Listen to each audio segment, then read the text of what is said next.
longer than it looks.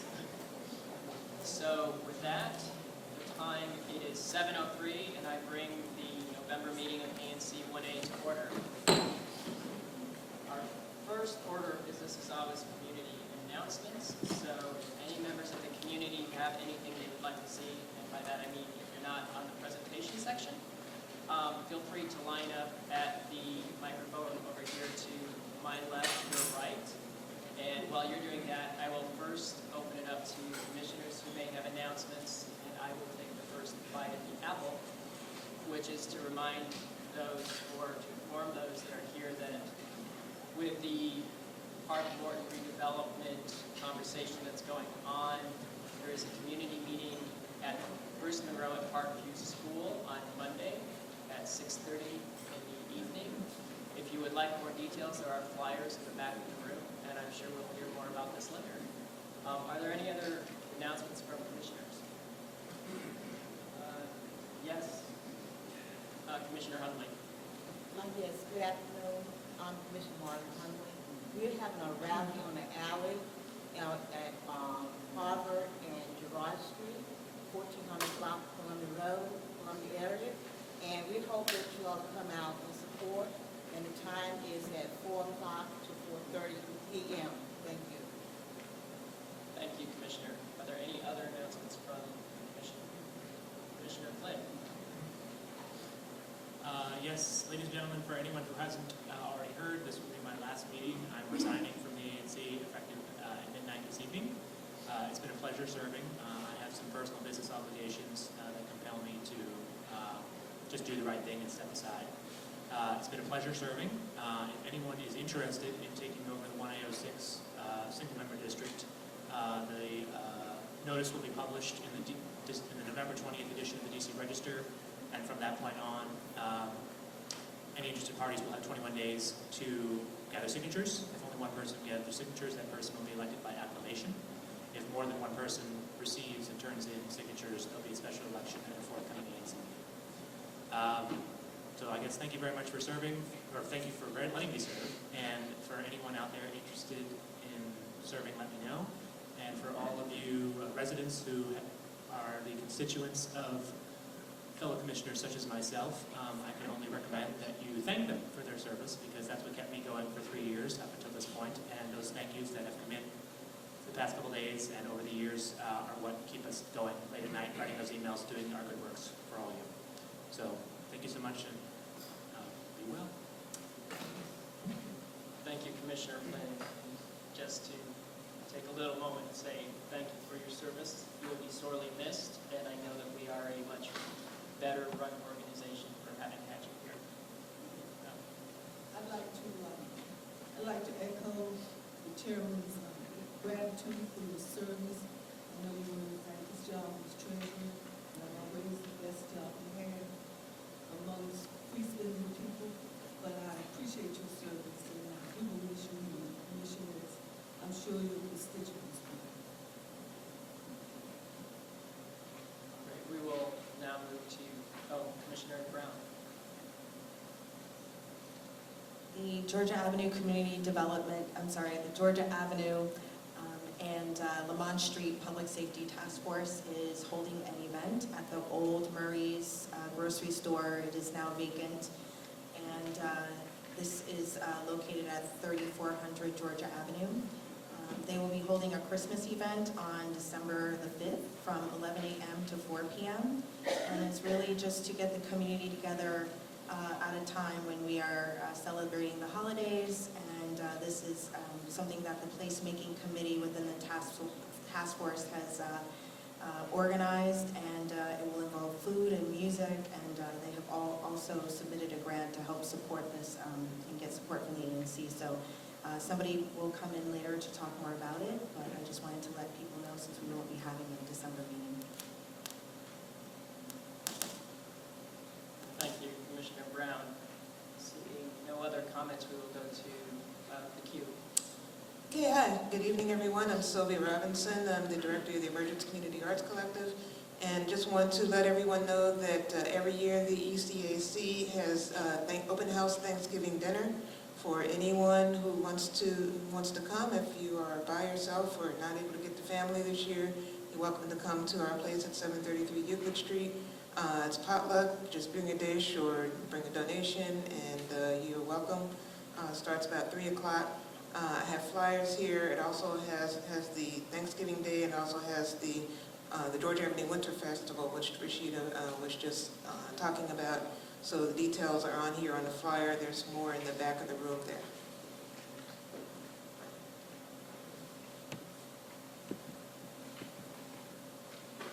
Good evening, everyone.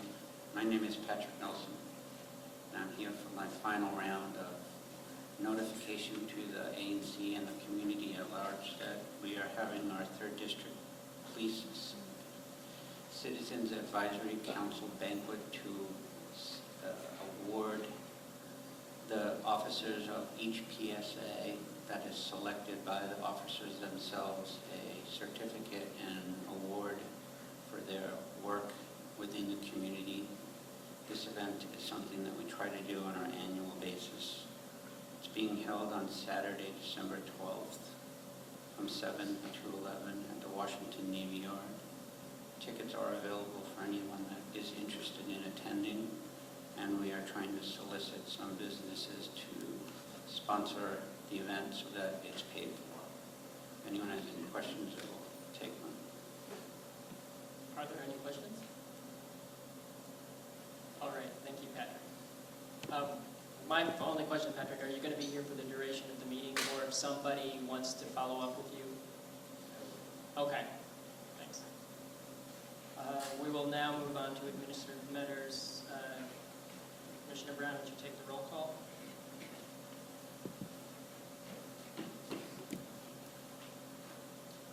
Marvin Johnson, absent. Matthew Goldschmidt. Here. Darwayne Frost. Here. Rashida Brown, here. Josue Samaran, absent. Tu Wen, present. Kent Bass. Here. Dottie Love-Wade. Present. Tom Gordon. Present. Patrick Flynn. Present. Bobby Holmes. Present. Margaret Hunley. Present. Chairman Bass, we have a quorum. Thank you. We will now move on to the agenda. There is an agenda at the front of your binders. Could you please review it and let me know if anything is missing? Commissioner Wade. Yes, Chairman, I'd like to add a letter of support for the menu of Ted Williams' Wellington agenda. Okay. Since that's a letter of support, let's put that as item 2 under letter of support for the tree lighting. Let's keep this together. Commissioner Brown. I have one amendment to add, and that is the resolution clarifying the buyer retention site and urging the need for immediate maintenance and remediation. But that is in tab 10 in your binders, Commissioners. Okay, well, since it's in tab 10, let's put it in slot 10. I like that.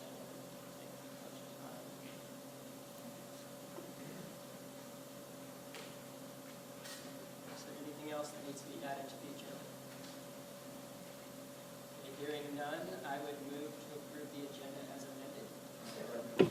All those in favor say aye. Aye. Any opposed? Any abstentions? The agenda is adopted. Approval of the minutes for October are in tab 1.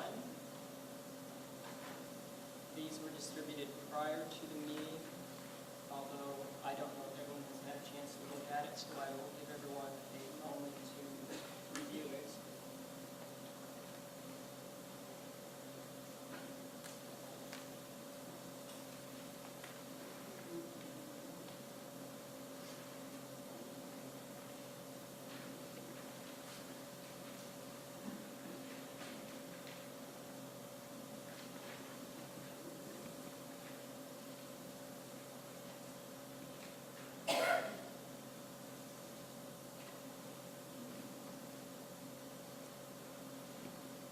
The line on the bottom of page 1 is the same as the, I guess, third bullet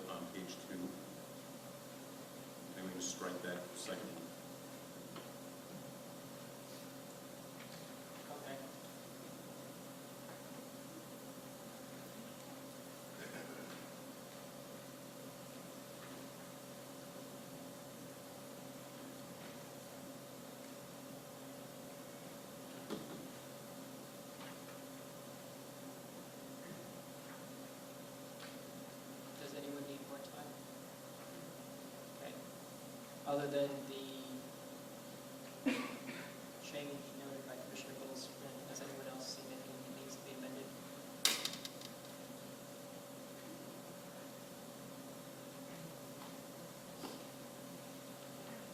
No, it's, oh yeah. It's there. All right, then I would move to approve the October minutes as amended. Is there a second? Second. All those in favor? Any opposed?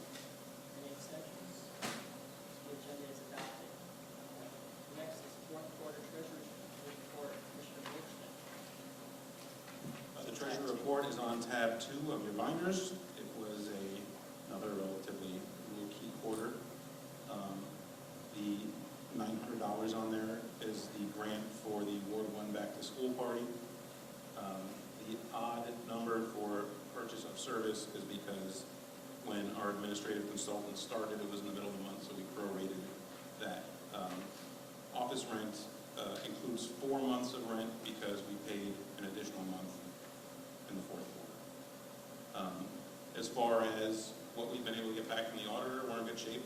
We've gotten back everything we can get back. There's still a couple outstanding checks that are from a long time ago now, and I think they're just not going to be reimbursed. But we're good for the last year and a half or so. And the only outstanding issue that we have with the auditor is our last administrative consultant didn't turn in some invoices. We've since corrected that. We've gotten invoices and we've submitted them back to the auditor, and we expect those funds to be restored.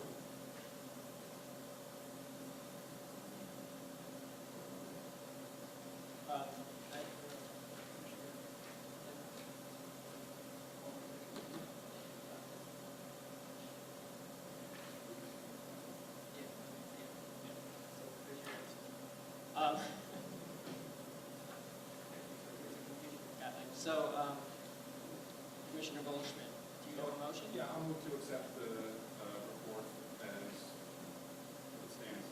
Okay. Any discussion or questions? And all those in favor of adopting the fourth quarter report, say aye. Aye. Any abstentions? Any nays? Motion is approved. Are there, before we move into presentations, I didn't have anything under committee reports. Do we have any committee reports? All right, then I will move into presentations. Our first presentation tonight is Laura Wilson-Phelan. Welcome.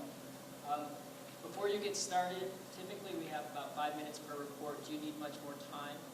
Okay, I just wanted to adjust that up front rather than have you get near the end and race through it. So just 5 minutes. Perfect, that's great. Thank you, and thank you to your commission for having me tonight to share a little bit about what's going on with the State Board of Education. As many of you know, and just for the sake of the public knowing also, the State Board of Education in Washington, D.C. is a policy approval board, which means that the State Superintendent's Office presents proposals for the State Board to consider and pass or not pass. And there are a couple of things before us right now that I think are extremely important for the public to know about and for the commission to weigh in on if you're hearing from your constituents about any of these issues. And so I come before you tonight to share a quick update on those two things. The first, they're both related to high school graduation. The first is related to how students who pass the GED are considered in the city in terms of receiving a diploma or just receiving a GED. And the proposal is to allow students who receive a GED and pass the GED to get a state superintendent's diploma because they wouldn't have gone to an official high school in order to receive that high school's diploma. And the debate that's been going on about this on the pro side is that right now the GED is extraordinarily challenging to pass. It's increased in its rigor, and it's aligned to the Common Core, for those of you who have heard about the Common Core. And it's very difficult for you to pass, or for one to pass a GED without taking a series of courses. And that could be in the form of a traditional high school course, or it could be in the form of an adult education course. And shouldn't we acknowledge the work and accomplishment of those students in the form of a diploma, which can make a really big difference in getting a job or not getting a job, especially because Virginia and Maryland do offer a diploma to those who pass the GED. That's going to be voted on next week, so if you have a thought that I should consider about that, please share it with me very soon. The second has a bit of a longer timeline. I have been running a citywide task force of 25 people from the education community, both educators and policymakers in the city, to discuss whether we should have different kinds of pathways to getting credit in high school. Some of you may have seen this because 40 other states actually offer different pathways. And what that means is you could get a high school credit not just by attending a typical algebra class. You could get that credit if you could prove that you knew all of the material in algebra in some way or another. And the big question on the table is, what does it mean to prove you know algebra or any other subject matter for that matter? Given that even to receive a diploma now, you don't really have to prove what you know. You have to sit in a class for 120 hours and receive a passing grade of a D or higher. And so the discussion has focused on whether we can allow some flexibility in some schools to experiment with alternative pathways to earning credit. It could be an online course, it could be an internship, it could be actually spending less than 120 hours in the course. Maybe it only takes you 100 hours to pass that material, and you have a portfolio assessment or an exam that you pass and you demonstrate that you know the material. The work of this task force will conclude over the next 3 weeks, and then there will be a set of proposals that are presented to the public for comment before they go to the board for approval. So if you have opinions about whether that's the path we should pursue, I'd love to hear them. It's kind of technical, but it really matters a lot to anyone that is a student in this city. And it matters to especially our modern day learners that, as you likely know, are learning in all kinds of ways well beyond the walls of our classrooms. And so it's a matter of whether we as a city will find a way to acknowledge and credit that learning, or whether we'll continue to pursue credit within the four walls of a classroom. So those are the two proposals that I wanted to be sure to share with you this evening. For those of you who have not signed up for my newsletter, I have a newsletter that goes out and a website that is Ward number 1, so ward1education.com. I always welcome comments. I really love hearing from you all. And I especially love hearing from commissioners, since you often have your ear to the ground. And I really value that opinion and perspective. And as a former commissioner myself, I sat in your shoes a few years ago. So I don't know if you all have any questions that I could answer? Well, I'll start. Are there questions from any commissioners? I'll make one comment, and that is, I do like the idea of testing out. I don't know if I'm aware of that happening at the high school level before, but it makes total sense to me. We had that when I was in college, and it did save me the pain of going through a course I already knew, and freed me up to take courses that I didn't know. So I think that makes sense. I mean, people learn in many different ways, and sometimes they know something that is what they're being tested on. They may as well get credit for it. So I like that. Great. Are there any comments from members of the community? Commissioner Wade? Yeah. I just wanted to throw out a thought because, as you know, DC has one of the most rigorous summer school programs, summer employment programs in the country. And I was wondering if you could consider credits to students who are actually in internship type of work situations. Yeah. That would also assist them. For example, my daughter chose, when she was in high school, all summer jobs that were in law offices. And so that got her prepared for her ultimate career choice. So I could just see that happening. We didn't have the opportunity to present those options when I was there. So Yes. we had an opportunity. Thanks so much for that comment. The idea is exactly that. It would be up to that individual's high school to create a way for that to be associated with earning credit, whether it matches up with some course curriculum or a new course is created, and that it would meet some kind of bar of rigor. But that's exactly the idea, is acknowledging that there is so much learning happening in today's day and age, or even for our students who speak another language fluently and don't really ever get credit for that. In fact, in today's system, even if you are fluent in Spanish, you would have to start in Spanish 1, which, as we all could consider, is somewhat silly. And if there's a way to get a leg up and to give credit for being dual language, I think that's just an incredibly important thing for our city to value. And you mentioned your website. I presume you have cards. So what I I would do. do is encourage anyone who would like to get in touch with you to follow up with us to do so. And we'll move on. Thank you so Perfect. much. Thank you all very much.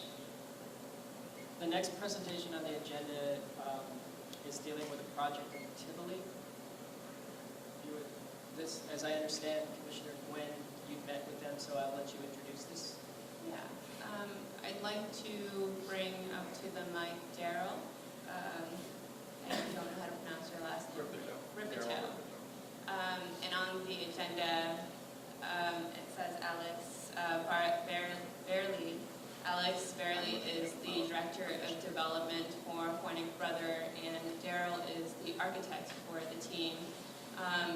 Hornick Brother would like to move into a space in the Tivoli building. Unfortunately, there's not a lot of light, and so Daryl will introduce the modification that he and his team would like to make to the building. We had a meeting with, I had a meeting with Daryl, Alex, a few of their other colleagues, as well as a representative from the Historic Preservation Board. What I learned is that the modification Daryl will explain in a little bit is actually, in their perspective, a minor modification, which simply needs to go through staff review at the Historic Preservation Board. So Daryl is here voluntarily and would like to just explain to the community what is happening, but it's not a criteria, it's not a requirement that he has ANC approval to go forth with it. So Daryl. Thank you. Mr. Burley couldn't come tonight. I'm going to bring over 3 pictures which I hope you can pass back and forth, since we don't have a large fancy presentation, and then I'll speak a little more. Sure. I know you've seen it, maybe you can share it there toward this end, and maybe you all can share. I gave you yours. And I'll just describe it, perhaps you can pass it back and forth.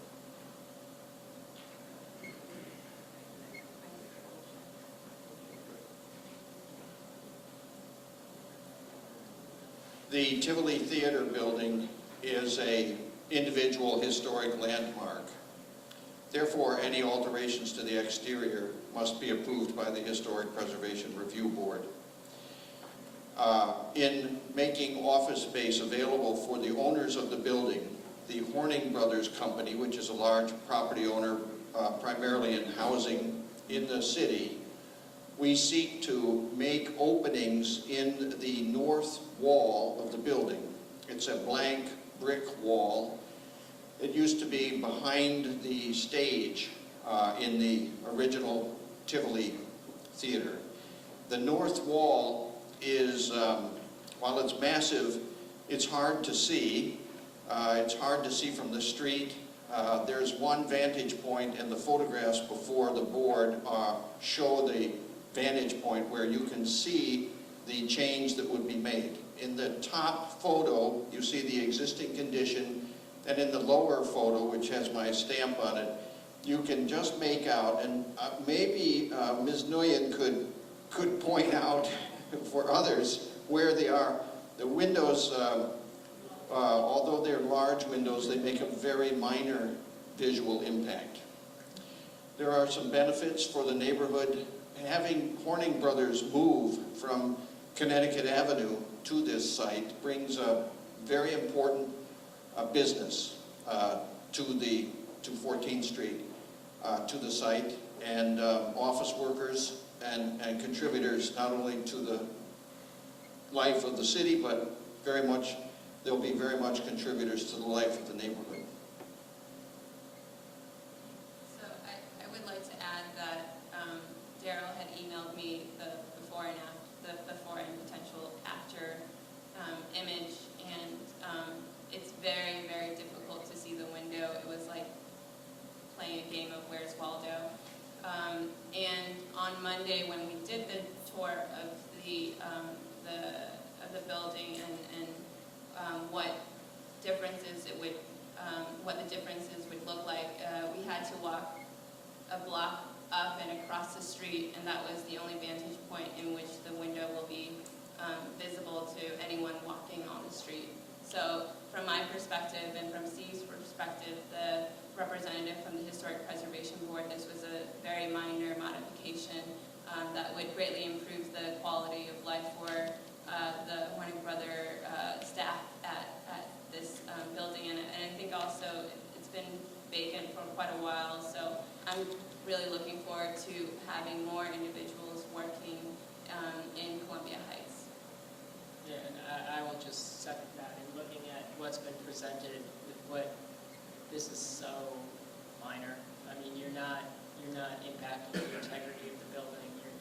You're just finding space within the building and making it useful. And I think that's the real purpose of our historic buildings, is trying to make them relevant today, which is what you're doing. So I think this is, from my perspective, this is good. Are there any comments from commissioners that haven't spoken? All right. Then all I will say to you is that it was my understanding, and I think it's Tu's understanding, that really this is, since it's a minor thing, it's fully within the purview of the Historic Preservation Office. So that said, if you find out differently, please let us know. Should I ask for a note that says you've reviewed it and don't have any objections, or just something to take I back don't to the think they office? need a note, but I do know many of the HPO staff pretty well by now, and I think that if there's any question, we can pick up the phone and talk to them. We've done that on many occasions, and if they want something official, we can do that. Thank you very much. Okay, thank you. Do you want your? I can leave one if you want one for your file. We have an electronic copy. Before you leave, you said there was a question in there. Oh. I don't see. Sorry, you were behind. Ms. Patrick, did you have a question? Not a question.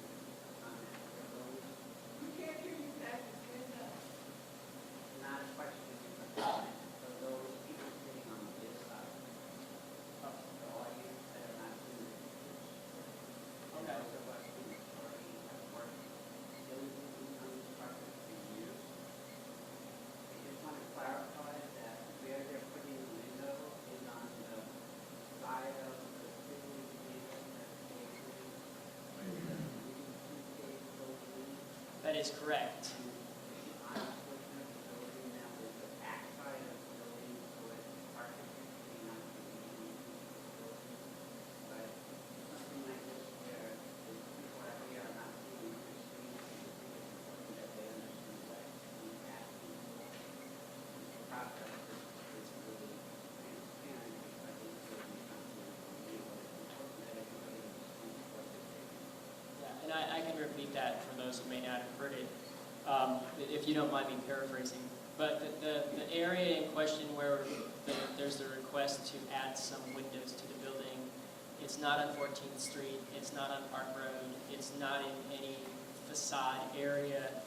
It's actually on the part of the building that abuts the Ruby Tuesday building and the alleyway, where it's a red brick wall. It was not a finished wall, and the location of the windows are very low on that wall to the point where you really wouldn't see them when you're on the street, because the rooftops of the surrounding buildings would obscure that view. So where they're seeking to put windows would have no visual impact to the historic Tivoli.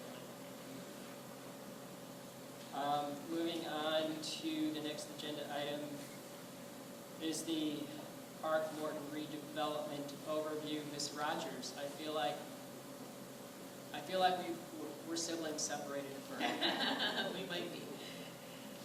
Good evening, commissioners. Good evening, everyone. I'm Angie Rogers. I am the director of the New Communities Initiative. New Communities operates out of the Office of the Deputy Mayor for Planning and Economic Development. So I want to maybe focus my comments a little bit on some sort of hot topics related to this plan that we've articulated for moving the Park Morton redevelopment forward. I do want to say that we are having a public meeting on Monday night, and Commissioner Bays has already noted this, but Monday night, 6:30 at the Bruce Monroe at Parkview School, and certainly that will be an opportunity for us to delve into this subject more in depth and hear have lots of group discussion about it. So, Park Morton, for most of, yes, most definitely. Thank you very much. Thank you. Most of you are probably familiar with Park Morton. It is a 174-unit public housing development that sits along Georgia Avenue between Park and Morton Streets. It has been slated for redevelopment under the New Communities Initiative since 2008. So this redevelopment has been a long time coming. Those of you who've been watching this may be familiar with when Mayor Bowser was a council member. She was very critical of the lack of progress that the New Communities Initiative has shown. So when she brought me on to the team in May of this year, her charge to me really was figure out how to get this going and in short order, and so that we can go back to the community and be honest about what we can do and what we can't do. So Park Morton has seen a little progress over the years. Some of you may be familiar with the development, the Avenue, which sits a little further up Georgia Avenue.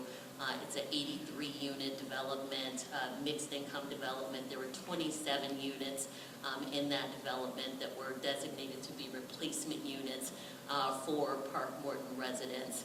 But that's really the only progress that the initiative had made as it relates to Park Morton.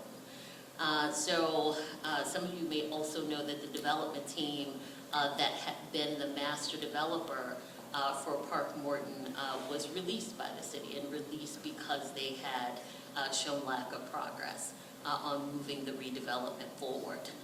So fast forward to last year, the Housing Authority did a solicitation to get a new master developer connected to the Park Morton project. And each master development team that entered that solicitation was required to put forth options for what we call Build First. Build First is a really important concept for us at New Communities. It is the thing that allows us to do these public housing redevelopments without displacing existing residents from the community. Many of you may be familiar with Hope 6, which is a federally supported initiative. We've had several Hope 6 redevelopments in the city. If you're familiar with communities like Capra-Carrollsburg or Wheeler Creek, those were Hope 6 developments. One of the big criticisms of Hope 6 developments around the country is they, are successful at redeveloping the physical spaces, but in the process, they displace a lot of public housing residents from those communities. People leave, they stay away for a long time, and then they don't get to come back and live in the redeveloped community. So Build First is why it's important to us at New Communities is because it allows us to do this redevelopment without having that unfortunate scenario. So we, in trying to articulate a plan for moving forward, selected the Bruce Monroe site as our Build First site. The Bruce Monroe site, as many of you may know, is also on Georgia Avenue, sits between Columbia and Irving. It is a large enough site that we think we can accommodate doing the redevelopment of Park Morton without displacing people from the neighborhood, doing enough affordable housing on that site that will allow that to happen while at the same time preserving park and green space. So what the development team proposed to us is that roughly half of the site would remain a park. We could also retain all of the current uses, so we could keep the same number of courts, we could keep the garden, we could keep the playground, and it would be reconfigured. They also proposed that we could bring that park space back to the site first, so that there would be sort of minimal disruption of the community's use of the park, and then the other half of the space would be used for the development of mixed income housing. They also proposed that on the Park Morton site proper, where we would also do mixed income housing, that we would create an additional park. So additional green space added to the Georgia Avenue corridor. Does that mean I'm over my time? Well, Sorry, I I will wasn't say watching. I didn't ask you how much time you needed. Oh, okay. So we kind of start with 5. I'll wrap up. One of the things that I want to stress, in how we arrived at the Bruce Monroe site as our off-site. So as I said before, when DCHA did the solicitation to get a master developer, get a new master developer, they asked all of those teams to propose Build First sites. So when I came on board, first thing we did was we looked back at everything that all of the development teams had put into the pot, or had proposed as Build First. We were also out doing community meetings like this one, and so we sort of put the call out. We got some landowners to come to us and propose Build First sites. We had, I think, the Georgia Avenue Development Task Force put sites on the table for us, and we at DEMPED also did an additional review of the corridor. I think we looked at the corridor from the metro all the way down to Columbia to see if there was anything that we were missing from any of those other reviews. So out of all of that, Bruce Monroe emerged as the site that was our best option for moving this development along on the fastest timeline. There's been a lot of information, I think, out there which we did not ignore. We certainly were looking at about Bruce Monroe over the years. So lots of people know the site used to be a school, sort of 07, 08, DCPS closed the school. They did an RFP, didn't get sort of any bites for a viable development at the time.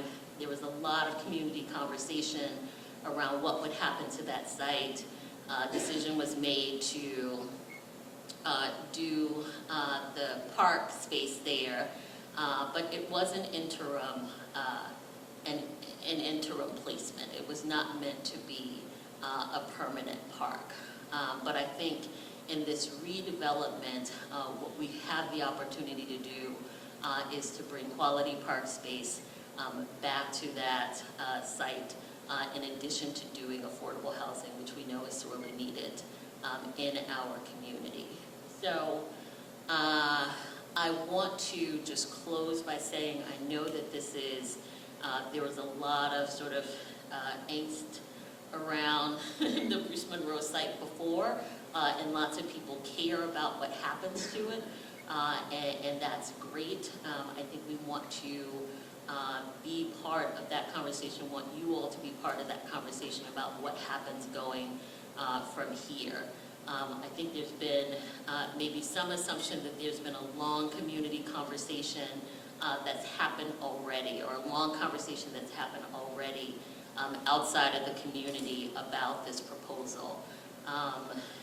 Essentially what's happened is October 15th, which I think was just maybe a month ago, we went back to the residents at Park Morton, and we always said that we would go back to them first with any information because they are, this redevelopment is going to affect, their lives. They're the ones who are going to have to pick up and sort of move to different places. That we would go back to them first, so that's what we did on October 15th. A week after that, we called together a steering committee that had been appointed, and some of your ANC commissioners sit on that steering committee, as well as other neighborhood leaders, as well as Park Morton residents. So we called together the steering committee. Our steering committee meetings are open, and anyone can come to them, and there's also room for public comment. And so that's essentially what's happened beyond the meeting that is going to occur on Monday, which we hope will be the first of many community conversations about this. So we encourage you to come to the meeting on Monday night.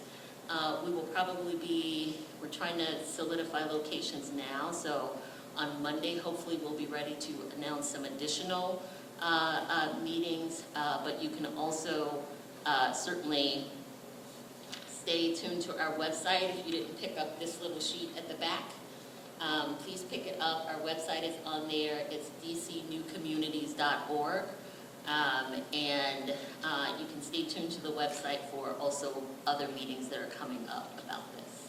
Okay. Thank you, Ms. Rogers. I'll take a few questions if they're correct. Commissioner Wade? Hi, thank you for your overview. I appreciate that information. You refer to the site at Bruce Monroe as Park Morton. Are you using them interchangeably? No, so not necessarily using them interchangeably, but the Bruce Monroe site, we decided will be part of the Park Morton redevelopment. So there would be development on both the Bruce Monroe site and the Park Morton site. Okay, but I want clarity on what the name of that site would be, because everyone knows Park Morton is at Park Road and Morton Streets. So when referring to the sites, we do need to have some clarity. So I think for now, we need to continue to refer to Bruce Monroe as Bruce Monroe and Park Morton as Park Morton. I don't think that that's been sort of decided. I think we're a long way down the line from determining what the sort of name of those developments may My be. reason for the meeting of clarity is because I wanted to know about the Park Morton residents. So I'd like to say Park Morton residents at Bruce Monroe. Okay. Because you're replaced residents, not displaced, but replaced residents. So these residents that are being placed at the Bruce Monroe site, will they move back into the Park Morton site, or will they stay there, or what's the deal? So the idea behind the Build First concept is that you would essentially have one move. We want to try to get enough units out of the Bruce Monroe site to be able to move enough residents off of Park Morton to begin the redevelopment there. So those households that move from Park Morton to Bruce Monroe, that would be their permanent home.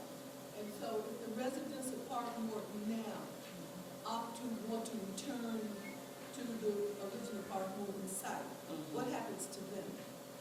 If they want to return after Park Morton is redeveloped? Yes. So you just said they wouldn't be able to return if they moved down to the Bruce Monroe site. So it is meant to be a permanent move for them. There is, so relocation and return is one of the committees of the steering committee that's been set up. And the subcommittees of the steering committee will also be open and other folks can participate. And the relocation and return sort of criteria and process is really something that gets hammered out over time. And I think that that is, something that a relocation and return committee should take up, or subcommittee should take up. And here's the reason why. If you are living in a unit at Park Gordon and you move to a brand new redeveloped unit at Bruce Monroe, then presumably whatever unit gets built up at Park Morton should be for somebody else who's waiting on the site to go into a new unit.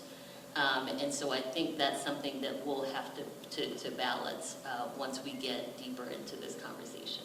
Okay, lastly, what percentage of the units would be affordable? And again, when you say affordable, that's the Say what it is. scale. I got So you. the residents now at Park Road are on the low end of the income Mhm. and affordability scale. So when you Yeah. ask about affordable housing, I mean, from the low to the median to now calling affordable. Right, so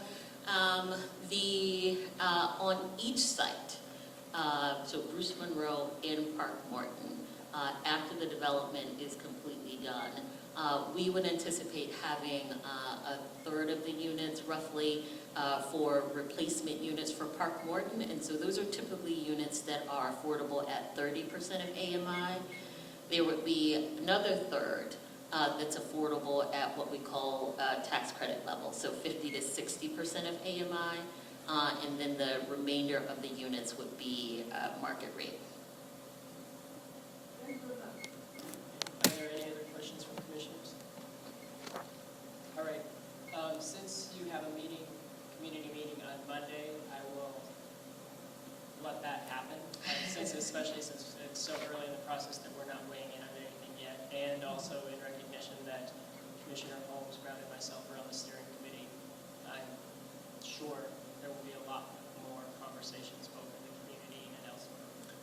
There will be. There are a lot of conversations to be had. I feel, almost kind of torn putting specifics out there now, because a lot of that I think should be left to the community conversation that's coming. Sorry, Mr. Romeo, I wasn't understanding what you're...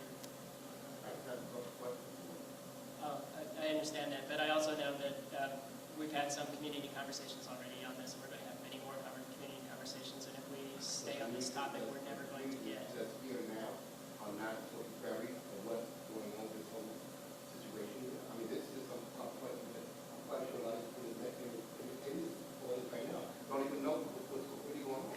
So why can't we just ask a question? I will entertain a short question, but we have to keep this meeting moving because there's a lot of people here for a lot of other agenda items for official business.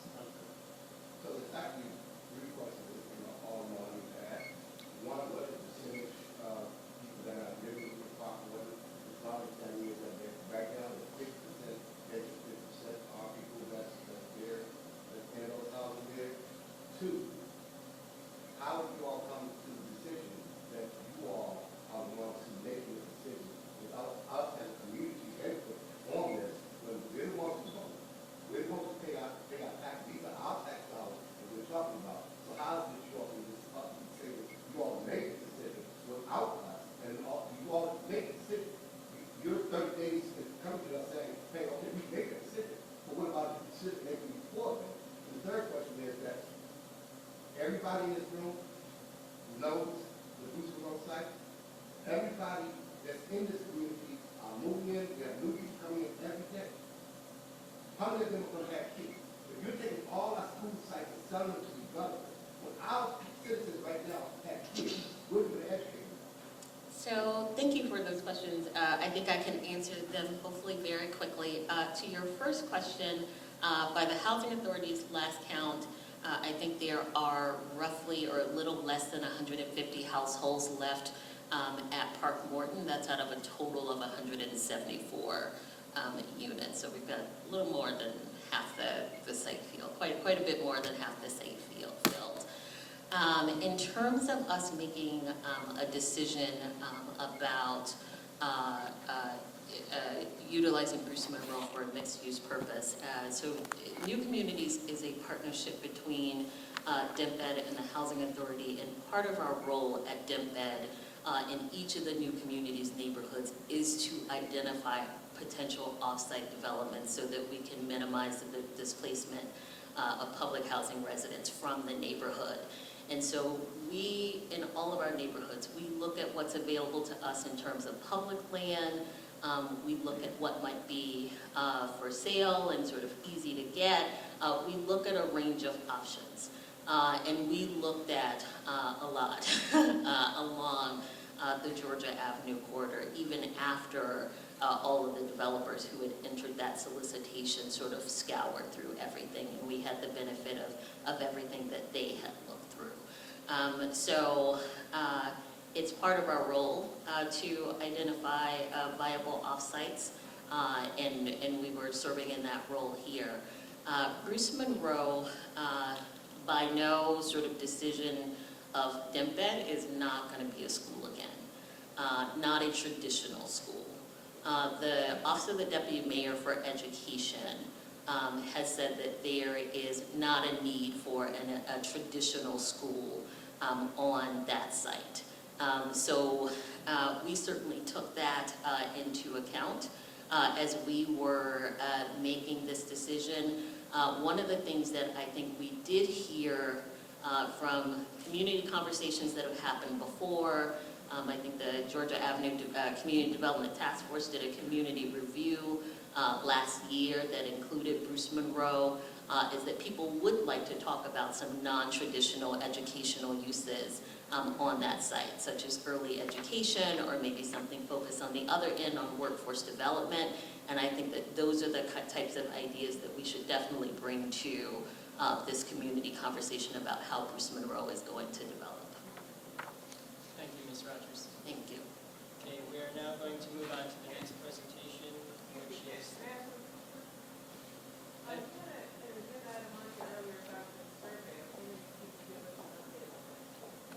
We can talk about that later in the meeting, but what we decided was that it was unnecessary for any resolution related to the survey, since the survey itself says that it's going to be shared appropriately. All the resolution was doing was restating something that we'd already voted on and adopted. So we thought it is unnecessary to spend time on it. Will there be a early report out or anything? We don't know anything with regards to that yet, because we don't know when the data will be ready. So, the next presentation on the agenda is the Kenyon Yes We Can Cooperative. My question to the cooperative, since you requested to have a presentation on the agenda, is how much time do you need? Typically, we have 5 minutes for presentations, but we could bump it up to 10. I just wanted to... Okay, so you can set the timer for 10. Thank you.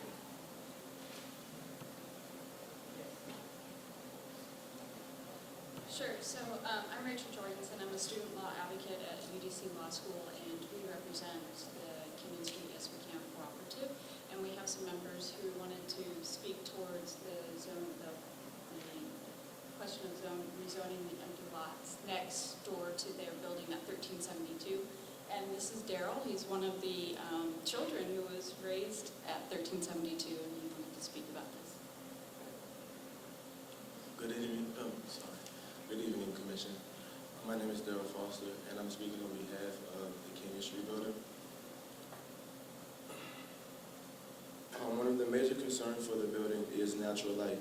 Without it, our units are very dark due to the fact that it is an old building and do not possess many ceiling fixtures. So you can see how a building built next to ours so closely can affect our way of living. Being as though we would have to resort to buying lamps, which ultimately raises expenses on our electric bill. Another issue that should be taken into light is fresh airflow. If the 4-story building is allowed under the zoning change, it would deny us access to fresh airflow, something almost every human being loves, enjoys, and cannot live without. In addition, the fact that we live in an old building, we utilize our windows as a way to obtain fresh air. We know this new building will have terraces, and we fear that smoke and noise pollution will prevent us from obtaining that fresh air. Also, another issue that we would like to bring light to is the overcrowding and parking. Parking is already a major issue within King Street itself, feeling like a highway versus a neighborhood. With this building being built, it would, bring more people coming, and it will reduce parking. And that's a major concern because there's more people, and there's a lot of construction and stuff, and new buildings.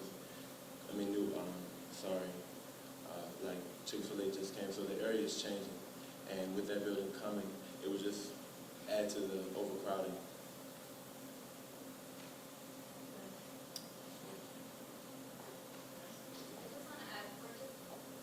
This issue will be addressed later on the official business portion, but we just wanted to make sure that the residents had an adequate time to speak. And as the legal team can answer any technical questions during this time and later during the official presentation as well. Good evening, Commissioner and everyone. My name is Belinda Jackson. I'm a resident at the King Street Apartments. I've been living there for many, many years. The main issue that the tenants, and I'm sure the other people that's next door to our building is going to have, is the issue of if this was to become, if they were to build actually the building there, it would become an issue of the construction,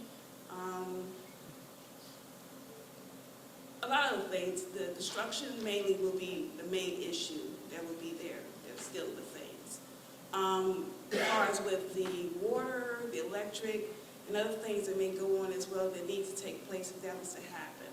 And then that's just kind of a small particular area that's right there within that particular space of how it's built. Will that and how will that affect the structure of the building? Because when Metro was built around there back in the year 2000 and 2001, in that time, there was a lot of issues dealing with construction, dealing with the water, dealing with the electric and other things as well. So it's kind of a issue that we're concerned about there.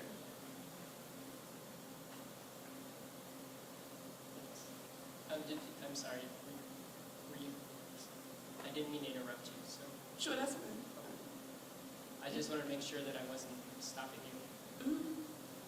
Did you have a question? There was a question between the two of us, but I think it's more appropriate for when it's actually on the agenda itself, because that's when we'll have a better idea, in addition to what's been handed to us already. We'll get to see the plans and we'll have a more robust conversation about it. And there will also be an opportunity for all of the residents to speak then again. So I was just making sure that we were giving you the time to say what you needed to say. Should you, I don't presume you need to leave, but if you do need to leave, I want to make sure you have the time to talk about how this project will impact you. So.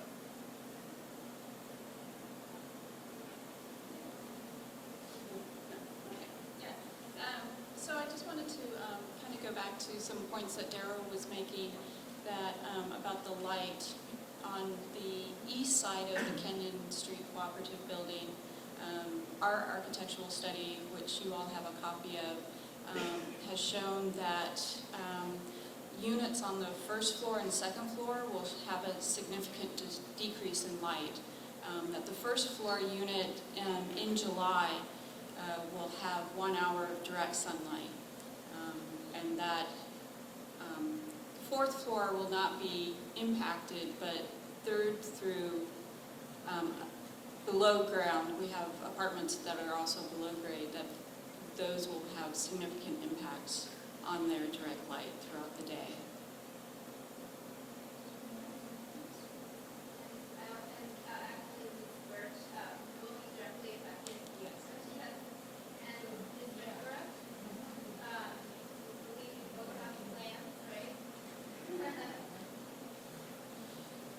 So for the residents on the east side of the building, their quality of life will be significantly impacted by any construction in that vacant lot on the side of their building. And it is a concern for them. And Daryl has just reminded me that they already experience problems with refuse pickup and the problems that it creates with rodents and smells behind their building, and having even more traffic in their alley will more than likely add to that problem. So these are some of the concrete concerns that the residents have. And perhaps we can talk about the larger communal impacts it'll have perhaps during the actual presentation, so that we have a more full idea of the proposed construction and that the rezoning will allow for this area. Well, I'm going to suggest something which is a little unorthodox, but then, just so you know, I mean, it's also very unorthodox to have us separate the conversation in this way as well. But because Commissioner Goldschmidt needs to leave at 8:15, I'm going to, and Commissioner Holmes, I'm going to let them answer or ask a few questions now, so that we're better informed, but I would ask that the rest of the commissioners reserve their questions for when this is non-official business. So I'll start with Commissioner Goldschmidt, and then you don't have any questions? Okay. So I just have two simple questions. So the way you guys are talking, it sounds like you oppose all construction at that site. Is that right? No, we don't oppose all construction at this site. What we do oppose the type of construction that an R5B will allow at this site, and that we feel that there are alternatives that we could discuss as a community, and as well as the cooperative could discuss, that haven't yet been raised. But by right, building is, there's nothing to discuss. Is that fair? If it's rezoned as an R5B, Okay. it's as right, but the question to you is if it should be rezoned as an R5B, which would also have their building rezoned as an R5B. And then my second sort of corollary question is, if someone were to build by right an R4 row houses on this site, would that not affect the light as well? It could, but that is assuming that they build a structure under R4 that butts up against Kenyon's property line. That doesn't necessarily, that's not part of the code of an R5 zone. So I think there's more questions of how construction can be placed on that empty lot in an R4 or an R5A. Thank you. Thank you. No, I think we'll reserve them for. I'm gonna hold you on that, because you're actually on the official business, and I don't think it's going to be that long before we get there, but it will be longer than Commissioner Goldschmidt asked. Sorry. So, is there anything else you'd like to say before we close the presentation portion? I would like to remind people that the two lots that are being, I'm Louise Howells, by the way, and I've been representing the Kenyon Street through the clinic for many years. One of my former students sitting over there right now. I would like to suggest that the two vacant lots, which are in the midst of the R4 neighborhood, are actually not buildable for a townhouse right now, that I don't believe they are practically, or even perhaps under the regulations, that would come all the way over to that edge. Both of those lots would require well, first of all, they're going to have to be combined, and the second thing is they're going to require variation in order to really build anything other than a single row house with a flat, which would, of course, being defined as a row house, would be built on the east wall of the row house that exists to the east of this property. I just wanted to make that comment, because we've been hearing talk about what an R4 zone would permit with respect to light and air issues, but actually that's an irrelevant discussion, because we're not talking about an R4 zone building, we're talking about an R5B. Thank you. Thank you. We'll get there. All right, thank you very much. We're now going to move on to official business.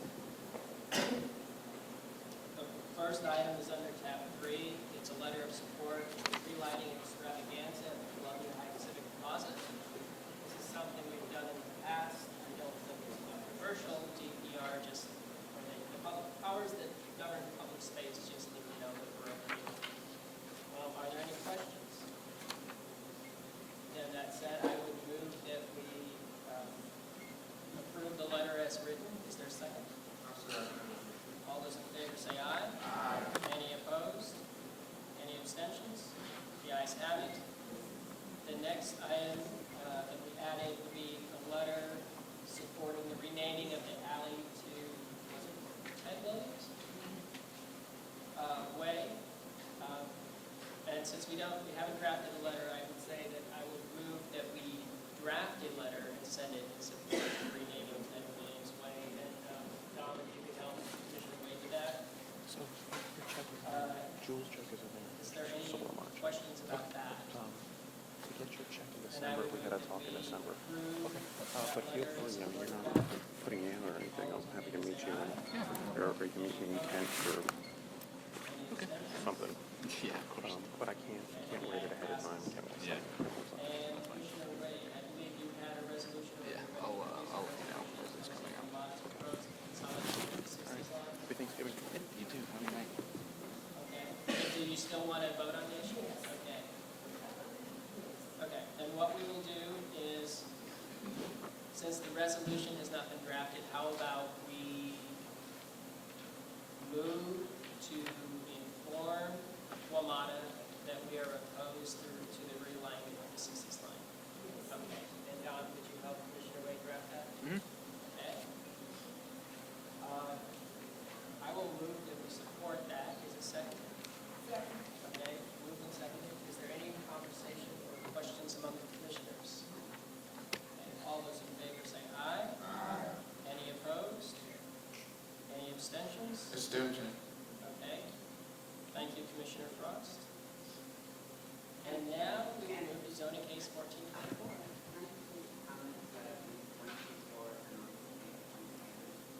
I have a hard time. I can't hear a word you say. I have a hard time that somebody comes to this meeting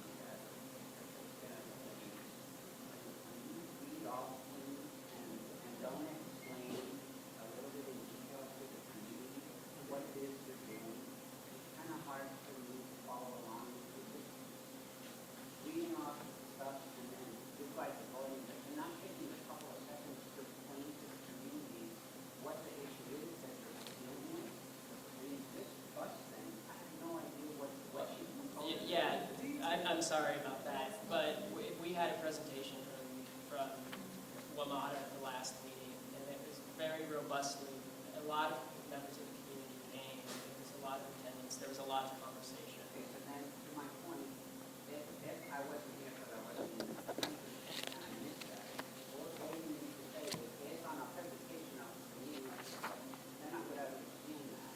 But just to have this on here and there's no background to it, it's the part for somebody that doesn't make every single meeting. I get your point, Patrick, but what I would suggest to you is let's sit down and talk about this after the meeting to see what would make more sense, if anything. Okay, thank you. The next item on the agenda is zoning case 1424, which is the map amendment from R4 to R5B for the properties on Kenyon Street and 1361 Irving, which is a follow-up to the presentation from the Kenyon Yes We Can cooperative.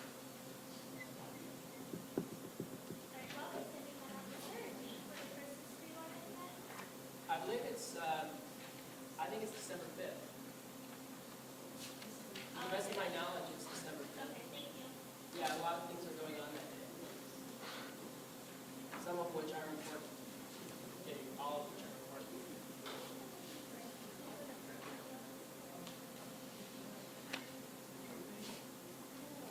While he's passing that out, I'd just like to second what this gentleman said. I don't come to every meeting, but having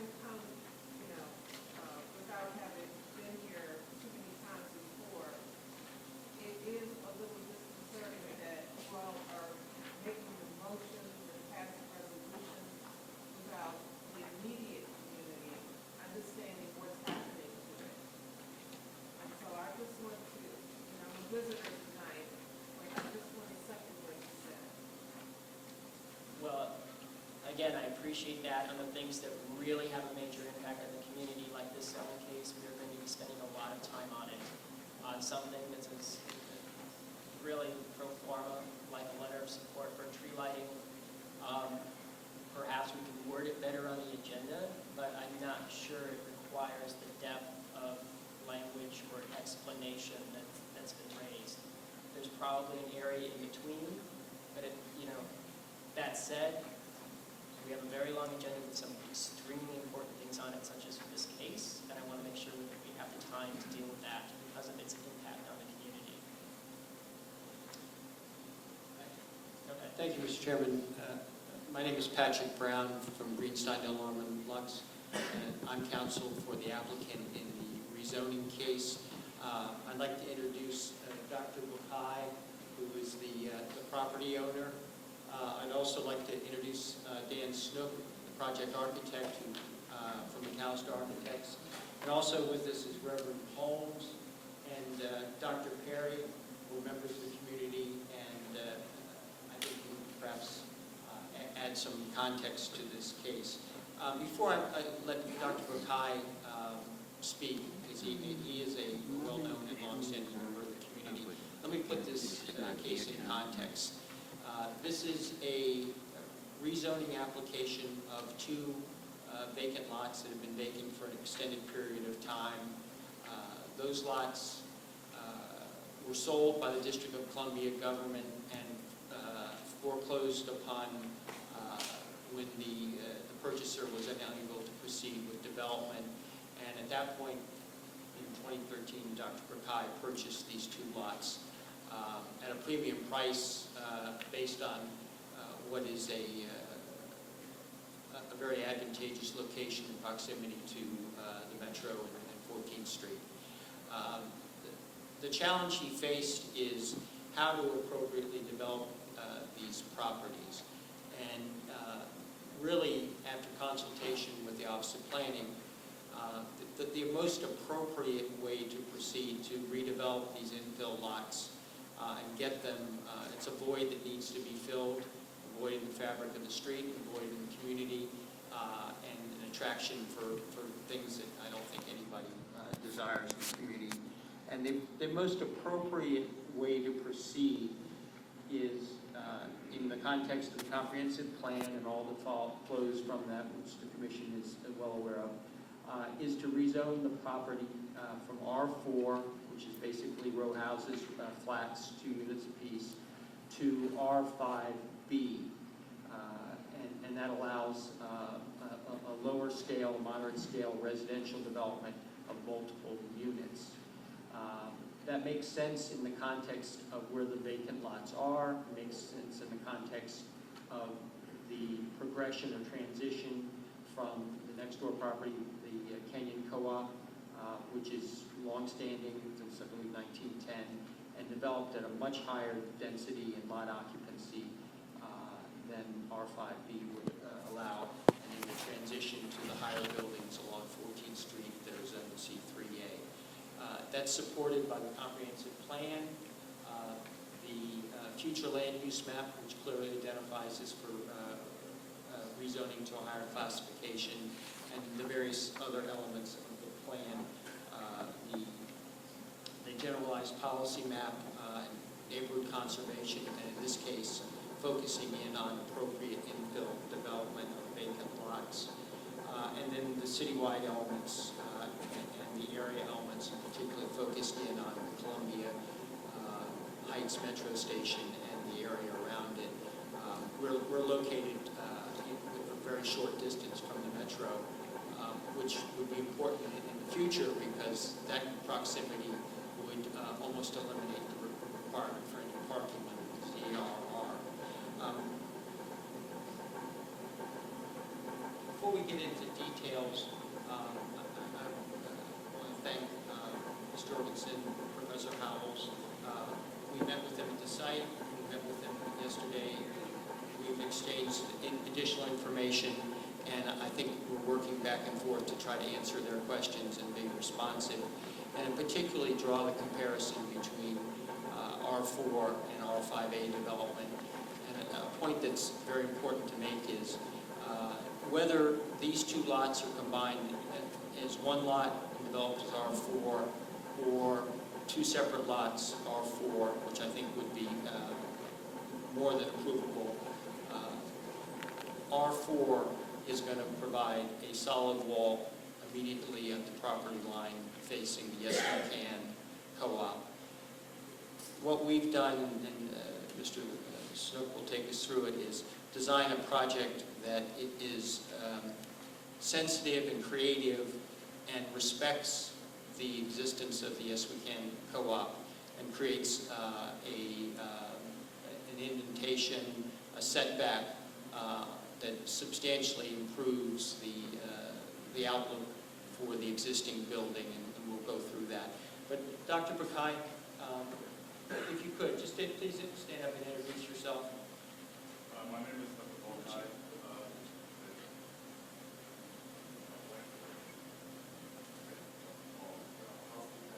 Okay, yes, my name is Bokai. Dr. Bokai, I'm in the neighborhood for more than 30 years. It's almost like home for me. I have a drugstore right by the side of the bank, the PNC Bank, and I think I'm very, very, very familiar with the neighborhood. I'm proud to be here, and I'm proud to keep this neighborhood the best that it could be. The lot that we have over there, I purchased it at a very high prime in a tax sale. There were a lot of investors that were not, even tonight, they will not even listen to this meeting here. I've been approached by well-known developers to buy this lot from me. And the drawing plan that they have will not be what really we want it to be in the neighborhood. I love the Columbia Heights. I have worked very, very, very hard in Columbia Heights with the kids coming to the kids that have grown up, that were babies, that I used to fill their prescriptions, talk to them, they will be on the street fighting.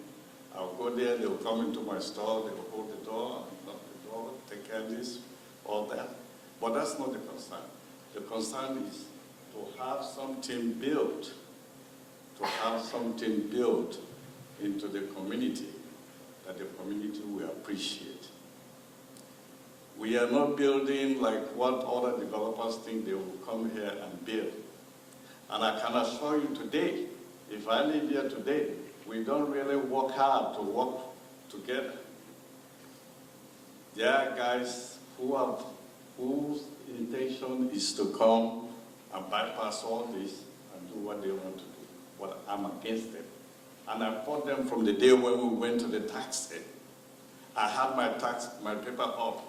The property was sold very, very, very, very high. But I didn't want developers to come inside here.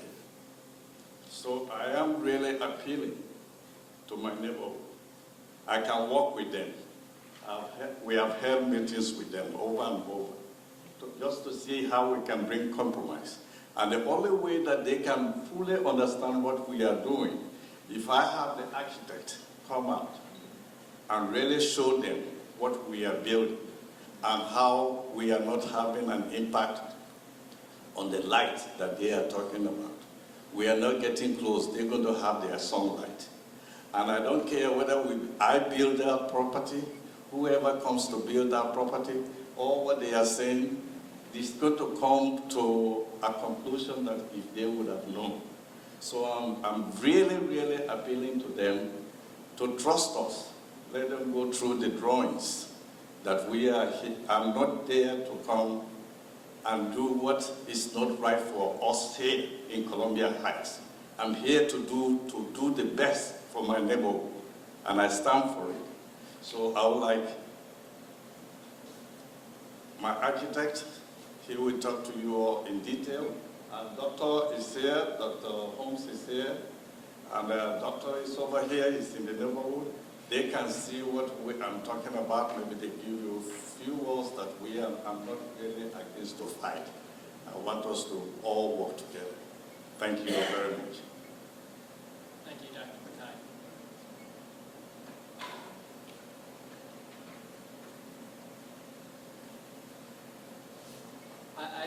to worry too much about those facing us directly, as long as we can see it, since you've given us a set.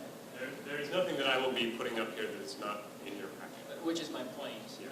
The community doesn't have what you gave us, so as long as we can see what you're pointing to and match it with what's in our set, I would prefer that the community get to see the boards.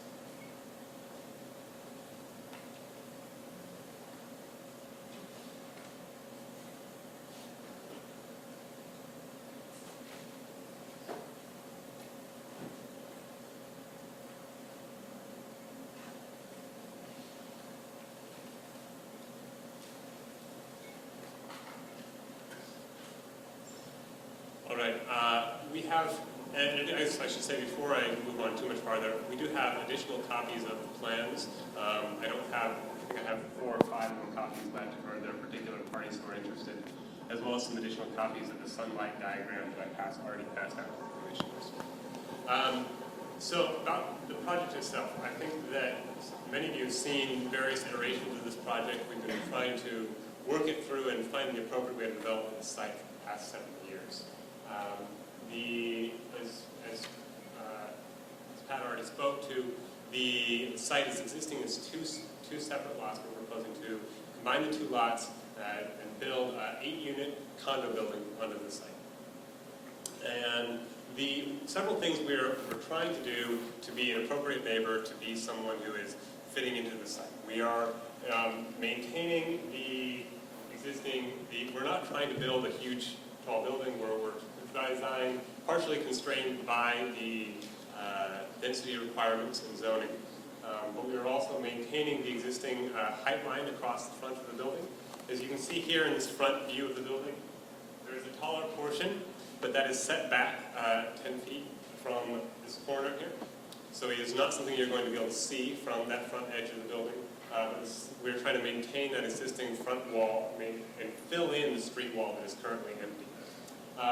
We are also, one of the, I think the most generous things that we're doing, and things that we're trying to bring in, is we are trying to really, we've been, from the very beginning, minimize the light and air impact upon the Kenyon Yes We Can cooperative. As you can see, we have this large, this is the footprint of the building.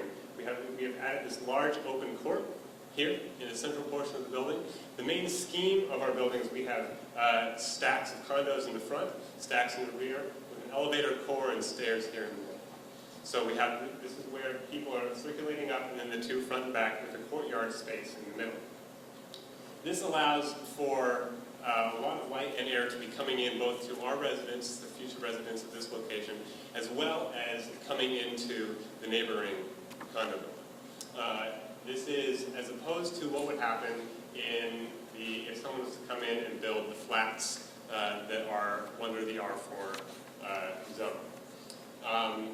Spoken to earlier that the existing lot width is a constraint upon the R4, but it's very common for that sort of special exception to be approved by the BZA. So what would happen if you did, we'll go to this light study here. So this is a light study that I put together analyzing the affected courtyard space of the Kenyon Street Cooperative Building, and as a comparison between what would happen if someone developed under the existing R4 requirements. Do you have a question?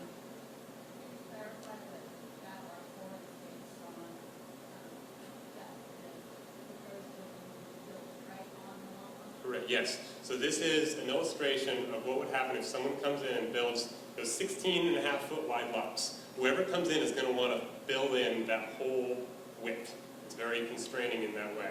So this is if someone comes in and builds a 35-foot wall along this line right here, which is what in all likelihood would be what any other developer would come in and want to be doing, is come in and build a 35-foot tall wall right here.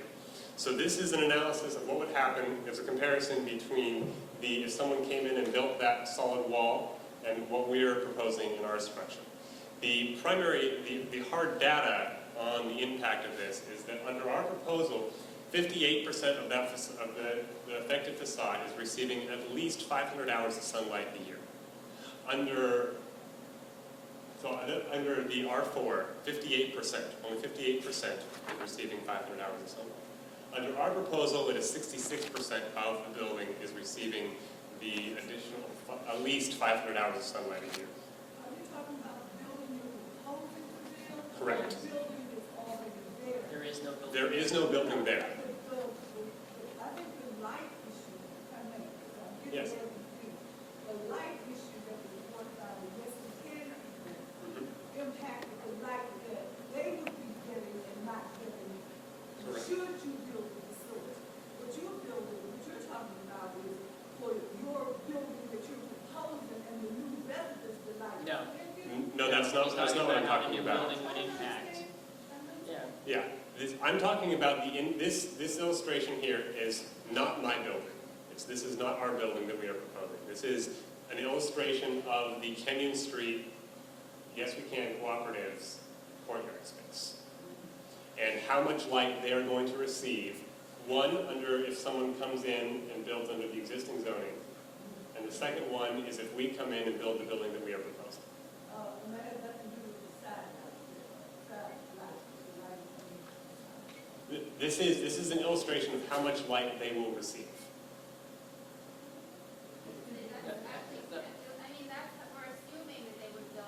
What, hold on, we'll get there, I need to hear the rest of the presentation. Yeah.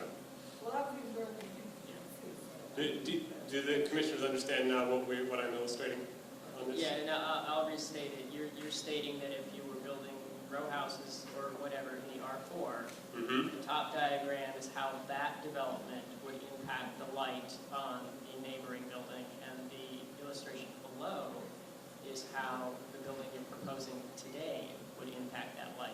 That's Again, correct. So, Yes. So the data, this image you have on top is by right. What could be developed today? Yes. Gotcha. Can I make clarification, because I think it's very important? Yes, Without please. getting too deep into the weeds of zoning. In the R4 zone, you either have no side yard, or you have an 8-foot side yard, or at least an 8-foot side yard. Given the width of these properties, providing an 8-foot side yard would chew up most of your site.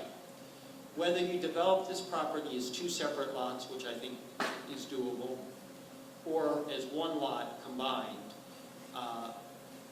under the R4 zoning, I can assure you that to build appropriately, you're going to have no side yard on the Yes We Can co-op side.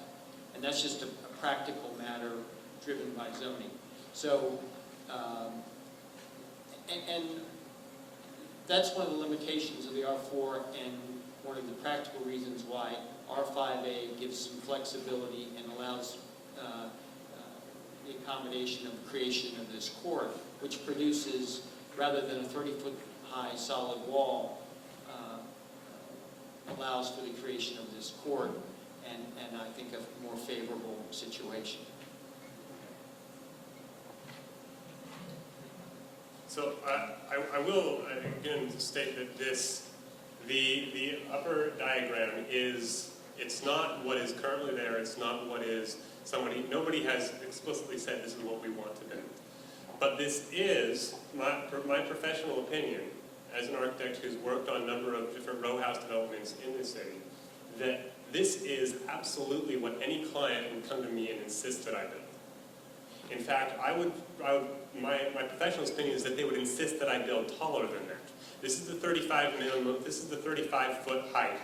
You are, by right, allowed to have an additional rooftop structure on top of that extends to 12 feet above the 35 feet.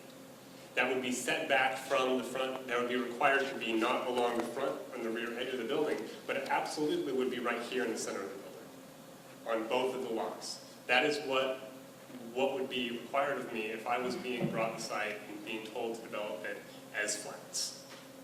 So this diagram would be worse in that situation.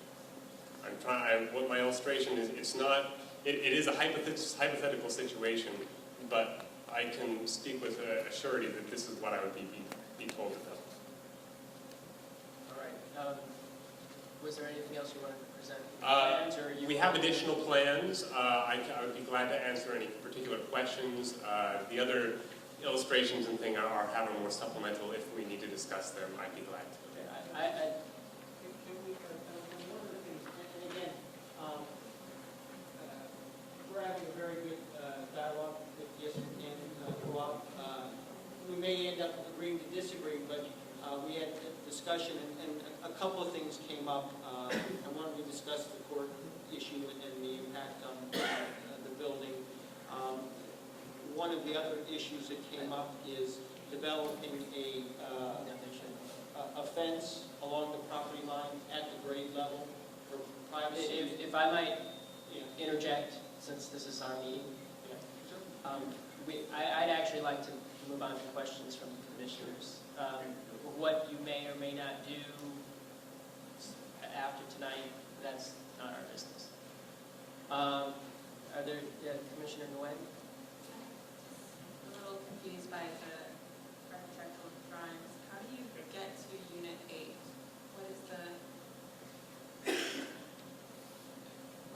where's the main entrance? And is The main entrance would be on the 4th floor. How does one get there? Elevator? Is that what's in the middle?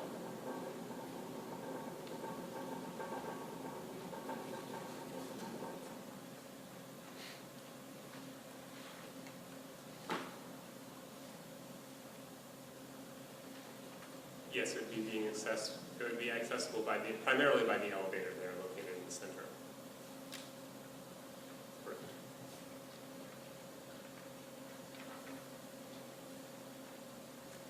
Your unit will get the other people's houses too, right? Okay. You have to put them in the middle, close together, right? Could you restate the question? You're building it secure. Your building should be touching the edge when it's on the part of the lot, right? Our proposal is that it will be touching along the east side.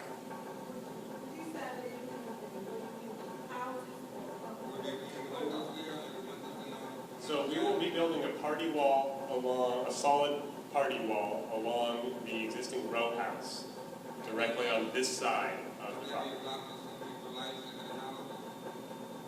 The common wall doesn't have any windows in it because the empty lot originally had 2 row houses that burned down, if I recall. Yeah. So there are no. There are no windows on that side. Correct. The reason why we laid out the building this way is because we were aware of the windows here on this side, and we wanted to position our courtyard in a way that would be most beneficial to the neighboring building.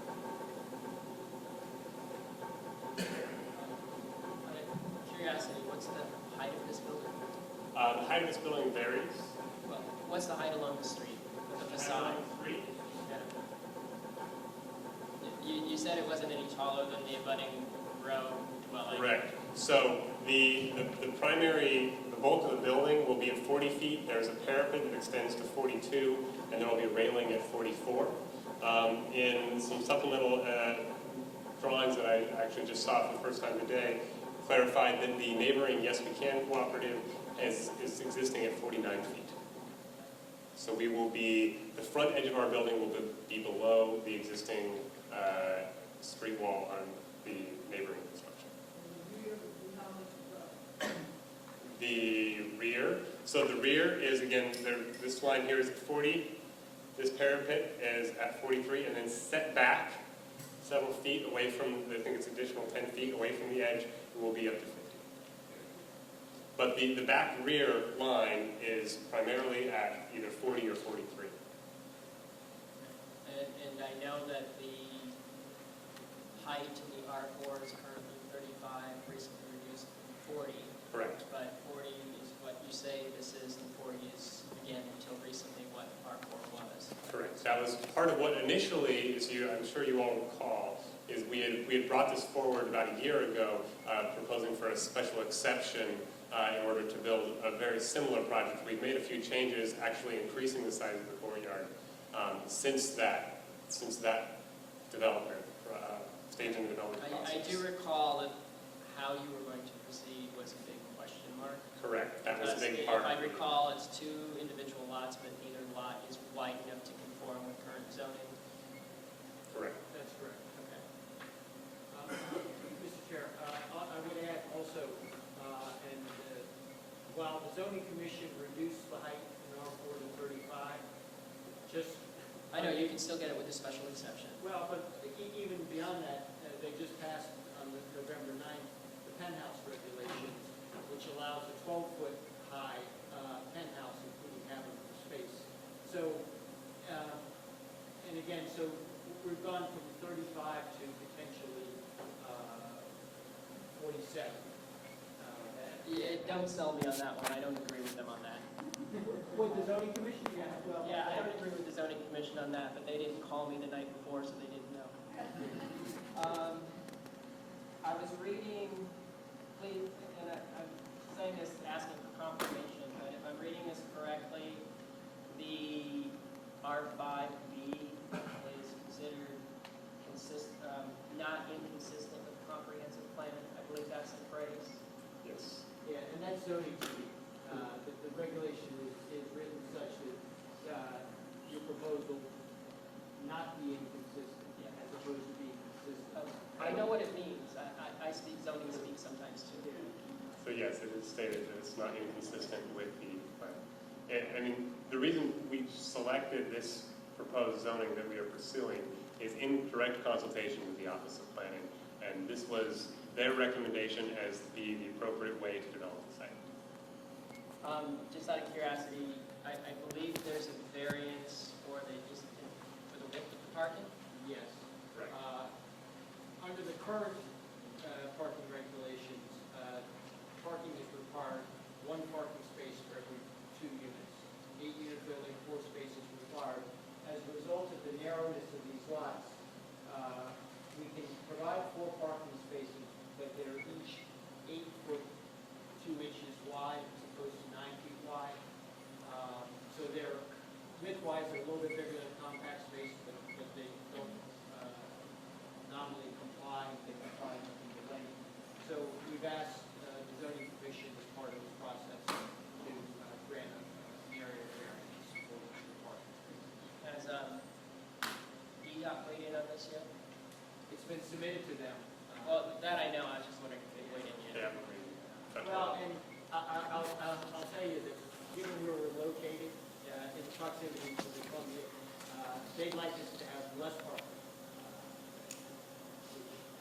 We're obligated to obviously provide space. Are there any other questions from commissioners? I just had one question, clarification. Did I understand that what the lot is substantial cost? Yes, it was our understanding that it was purchased at a premium cost due to its location. When you purchased it, you knew the restrictions of the lot. I know you had to know the size of the lot to be able to. And so my concern is asking us to change the rules, change the law, change the intent, modify zoning to accommodate a deliberate purchase that you knew could not be used at the time of purchase for the purpose for which you purchased it. That to me is one of approaching it backwards. I wish I could do that. I could buy something and then retrofit it to my needs, which is what it sounds like to me is happening in this project. It's being purchased knowingly at an exceeding cost and when you don't, you get an exceeding profit from it. And then we, community, are expected to say, yeah, make it, take the profit, do what you were getting, but we're going to give you a pass on it. We're going to let you fit everything after you, which then opens up the precedent for other developers to come in and expect us to retrofit their property. And we have not been doing that historically in this commission. So that is not issue. Okay, thank you, Commissioner Wade. Are there any other questions from commissioners? If not, I'm going to take a few questions from members of the community. I think Dr. McCoy would like to respond to your question about the... I wasn't asking for a response. I was asking, he said it, and he clarified that that's what he said. Thank you. Yeah, okay. I'll take a few questions from members of the community if anyone Yes, I have a question. Okay. My name is Farinda. I live in Fort A. We'd like to hear you. I'm sorry. What you're saying is important, we'd like to hear. Okay, yes. My name is Farinda. I live in this building. I'm 18 years old. I have my 2 children growing in there. And I live in this first floor, but the problem is the first floor and these two windows, another living room and something. It's the bedrooms. It's 2 bedrooms in here. In the back is the living room in the kitchen, right? And this is the only the place they come in the light, but is the making the building. This is my living room, and this is the new building. That happened with this. It's going to cover everything. We already have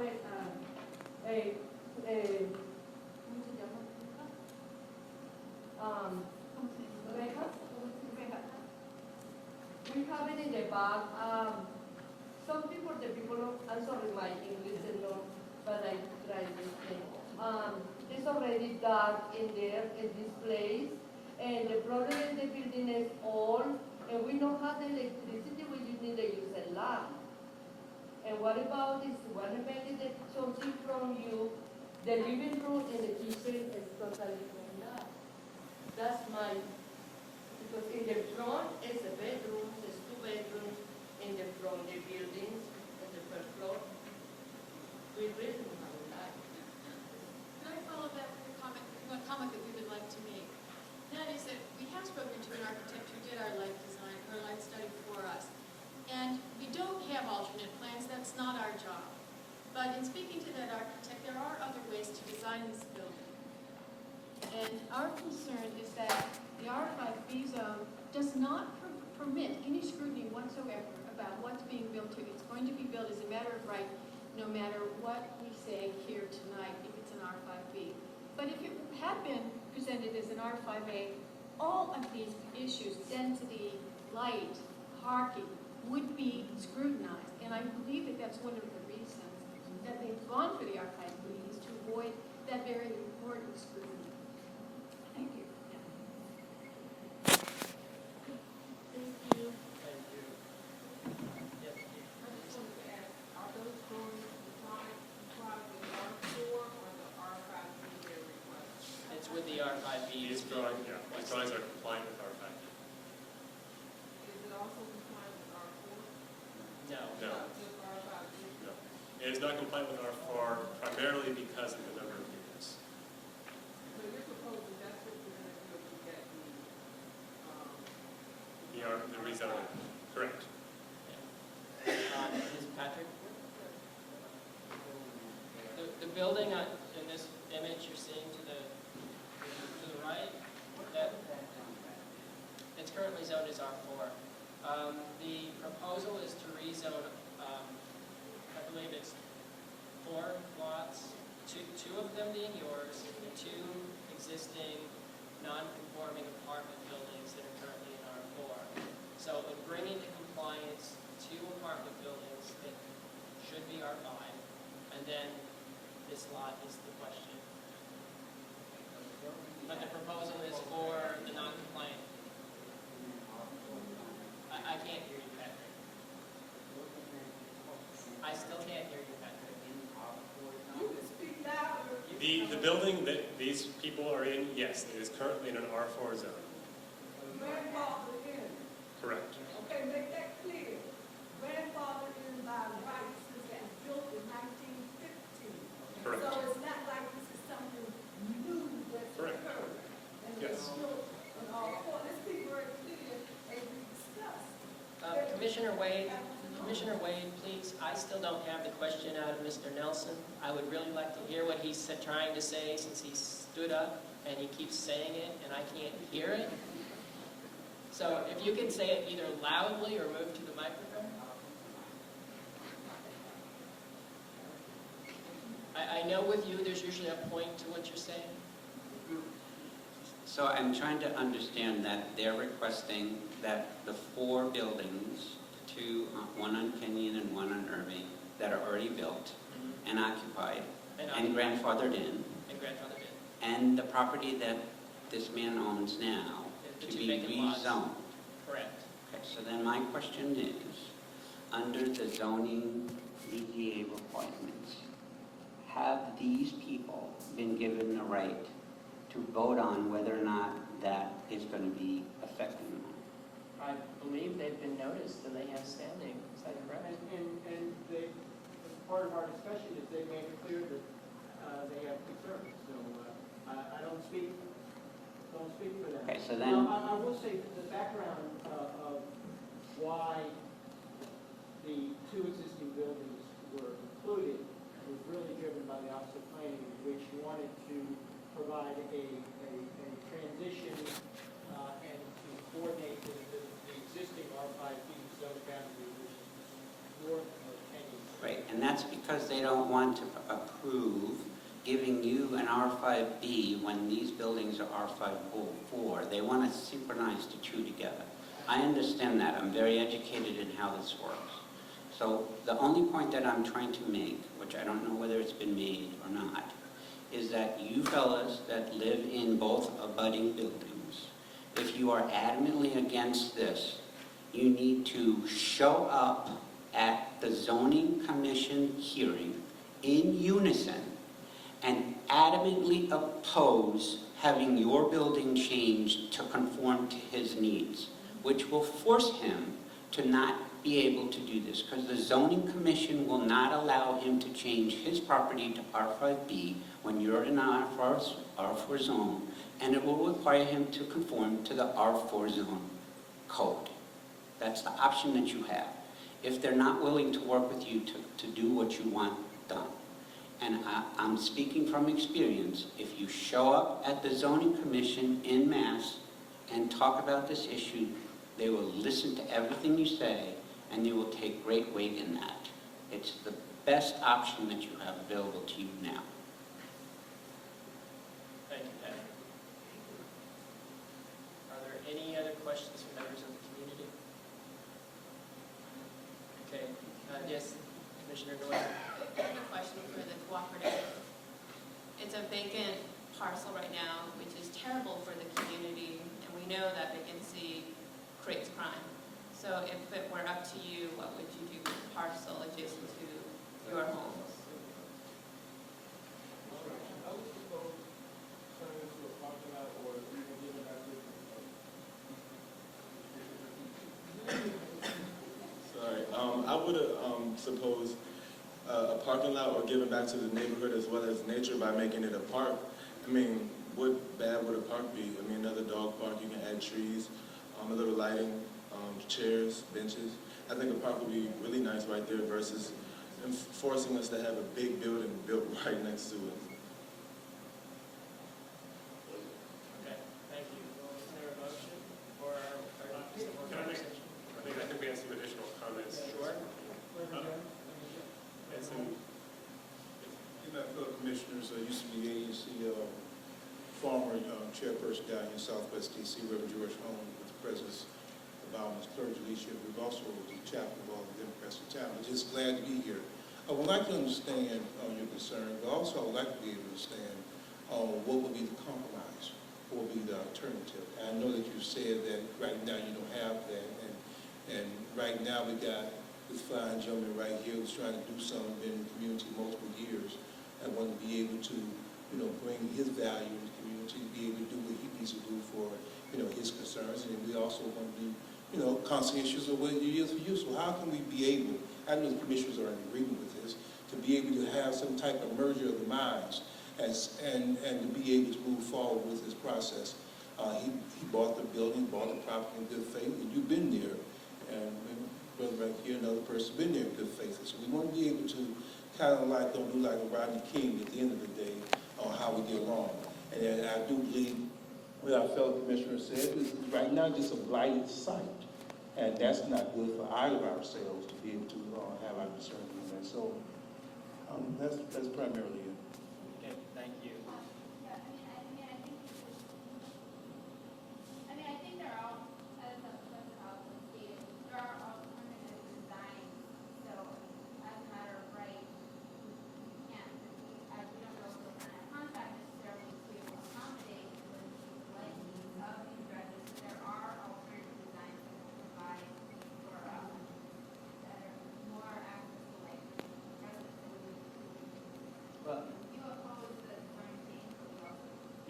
to receive alternative? Okay. Well, I agree that no matter what happens on this site, there's going to be an impact. No matter what happens on this site, there will be a diminishment of light. I think that's very obvious. What my concern would be, frankly, is if this were developed at an R4. I would see this building right in front of windows rather than even set back a little bit, which to me is horrible. I mean, I deal with this with neighbors living in row houses when someone pushes back 20 feet and they cover over a window. So I know that this is an important issue, not just the people living in in apartment buildings, but in their homes. And in those situations within the R4 row house districts, people who have had windows for 90 years lose them, and they have no rights to keep those windows, according to what's going on. So, I mean, this is where I'm kind of in a conundrum, simply because I appreciate everything you're doing to try to add as much light as possible. I think that this is creative. I will say, and don't read more into this than I'm saying, but I don't think it's the most beautiful building, at least not to me. But, zoning has nothing to do with aesthetics. I get that. So that's kind of where I am, is I'm trying to look at, this is 2 lots. As I understand it, there's absolutely nothing that can be built there without requiring some variance or special exception in some way. And I'm kind of... Whoever the developer may be. Pardon? Whoever the developer. That's what I'm saying, is no Maybe. matter how this property is developed, no matter who the owner is, There's going to be some whether complications. it's 2 row dwellings or 1 tax lot or as an R5 apartment building, there is something that's going to have to come before us and go before zoning or the BZA, because nothing conforms with the way that we have lots these days.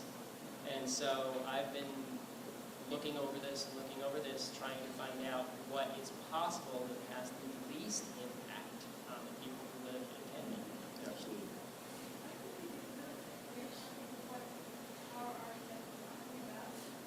Please. But did your architect give you any plans? Well, no, because it's not our job to do that. Oh, I know it's not your job to do that, but it may be in your best interest to do it. Well, right, I mean, this is already an expense for proposing this building. But in R5A or another, again, our main point is that R5B is the wrong thing to do here. And it would set a bad precedent, as I think I've heard some of the commissioners suggest, for what is essentially infill housing.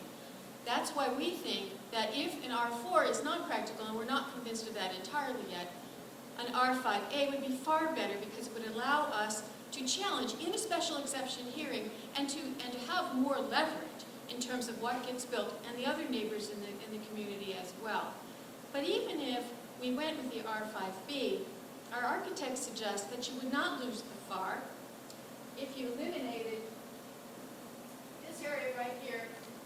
You built it as high as you could in the front of this front unit, and you have 2 stories in the back. You don't lose any square feet in terms of your apartments, and you have very negligible effect on the lighting. Now, I'm not an architect, so I don't know if that's right or not. This is something he told us in a phone conversation. What I'm suggesting is that there are other alternatives that have not been considered. We've had some satisfaction and gotten somewhere with respect to questions of privacy, and I really do appreciate the applicant's willingness to talk about that. But we've got nothing with respect to density, the fact that this is 8 units when in fact in the R4 there will only be 4 maximum with variance permissions. And with respect to parking issues and other congestion and density issues in the area. And if anyone's been driving on Kenyon Street recently, you'll know that that is actually a significant problem. That 4 additional units demanding space on the street without parking spaces, it is going to make a difference. So we just think that there is a better way to go about this than to move forward right now on an R5B zone. We'll go to the commission. We will do that.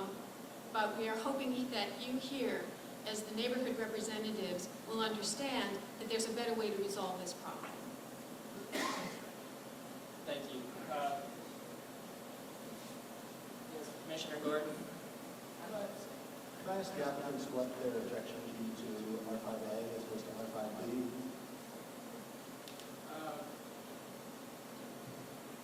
R5A doesn't give you the same development rights, and then it robs you of your flexibility that we've tried to incorporate here. Now, is this the final answer? There's room for discussion of that, but R5A, in zoning parlance, it's a lousy zone. And it doesn't give you very much, and it robs you of your flexibility. R5B is less than the existing development of the Kenyon Co-op or the Irving Street building, which are significantly denser and greater lot occupancy. So there's got to be an appropriateness in scale for our building in relation to the existing buildings, and a zone that allows you some flexibility to do things like that. And I don't think R5A does that. The other thing is, this project has gotten already an awful lot of scrutiny. So the concept that we're not going to be scrutinized, the zoning commission perhaps can be harder than the BZA. And given its membership. So I think continue to talk. But from our standpoint, R5A really handicaps our ability to do something creative and I think helpful. Commissioner Glenn, Can I also speak to that question?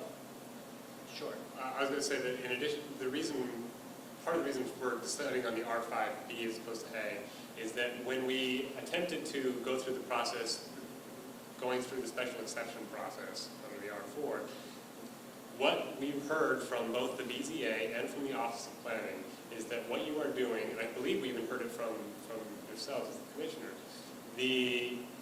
that what it appeared we were trying to do was a rezoning project, that it was not appropriate to go forward with the special exception process, but rather that we should pursue rezoning under the R5B. So as far as the history behind it, that is, as far as I have been part of it, the primary reason why we are pursuing that zone specifically. Commissioner Gwen, you had a question, right? Could you show us where the burned out row homes were located? Was it abutting the property line, and how tall was it? We don't have the complete information on the previous row homes that burned down several years ago. But if I can point to here, it is my understanding that the previous wall extended back to about this point, roughly. It is actually, it's located on the second page of your drawings. I don't have a large view of it. Yeah, page 2, page A0.0, the previous one.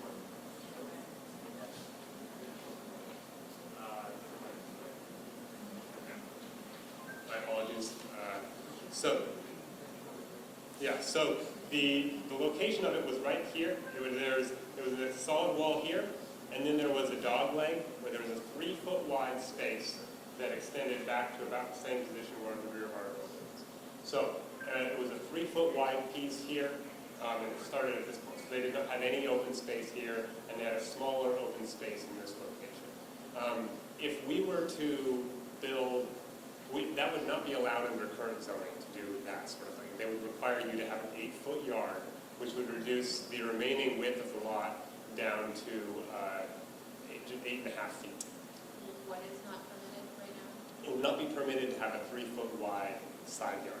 It would be required to be at least 8. It would likely be up to 11 feet because it gets wider as the building gets taller. I'm not aware of how tall that pre-existing building was. Except for it was similar to the height of the building. It was very similar to the other side, which extends from roughly 45 feet in the front, and then they all slope back at varying different degrees. Some ending up around 40 feet in the back, some of which are close to 30. Yeah, I think it's pretty much like most of the little houses in this neighborhood. They start off narrow and then they go, when they start off block, and then they go up the block. They progressively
Good evening.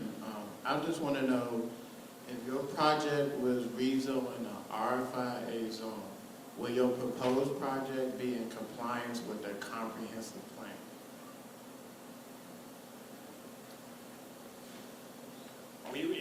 My understanding is that if it was rezoned in the R5A, we would have to pursue several special exceptions in order to build this project.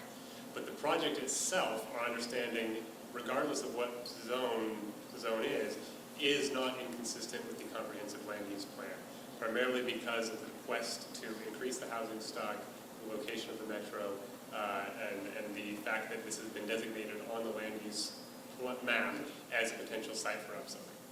Thank you. According to the comprehensive plan, this area is designated as moderate density residential, and that would be R3, R4, R5A, and R5B. Just for clarification. All right. Is there a position or a motion? Or do we want to keep talking? Well, that's what I'm asking. We have a request before us, I presume, to support the rezoning from R4 to R5B. Well, it's in Commissioner Flynn's single-member district, but Because we're talking about rezoning the north side of Urban Street, that's not yours. You can adopt it if you want. I don't care.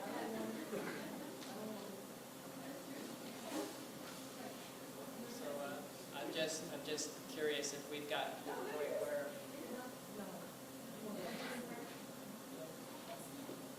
the north side's here. Usually we don't split a square.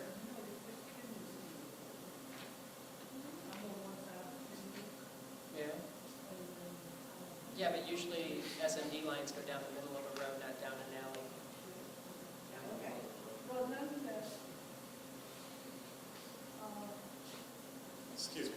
Yes. It was just pointed out to me by someone else that it may be helpful to reiterate the distances between our proposed project and the Yes We Can. Would that be something that you'd be willing to hear? As in I'm helpful familiar with the clarification? distances. I don't. If I guess someone else needs they're to- called out here on sheet A 1.0. The distances vary, yeah, as you can see.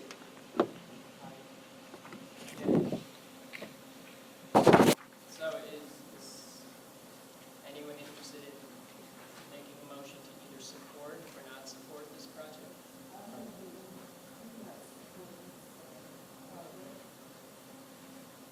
Okay. Do we have a second to not support this project? Or not support this rezoning? Failing to hear a second, the motion dies. Is there a motion in favor of this project? I move that we support this rezoning. Okay, Commissioner Gordon moved to support the rezoning request. Is there a second? Thank you, Commissioner Huntley. It's been motioned and seconded, so we will take a vote. Commissioner Brown, I believe I would like a roll call on this. I want to be really clear on what the vote is.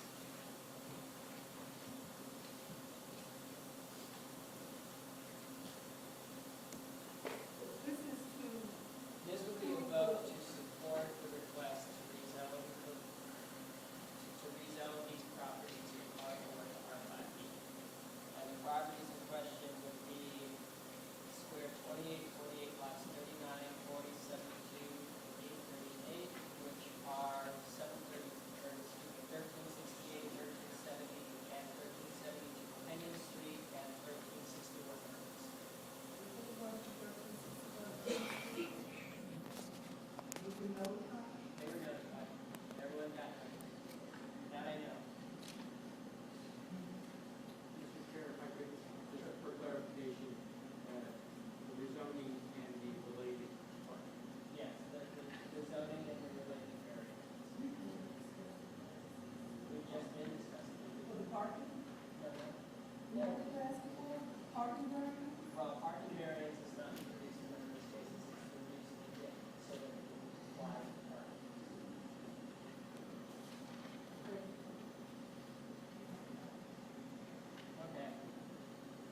Marvin Johnson, absent. Josue Samaron, absent. Tom Gordon. Matthew Goldschmidt.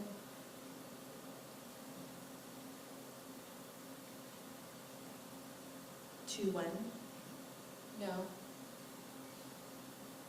Patrick Flynn. Pass.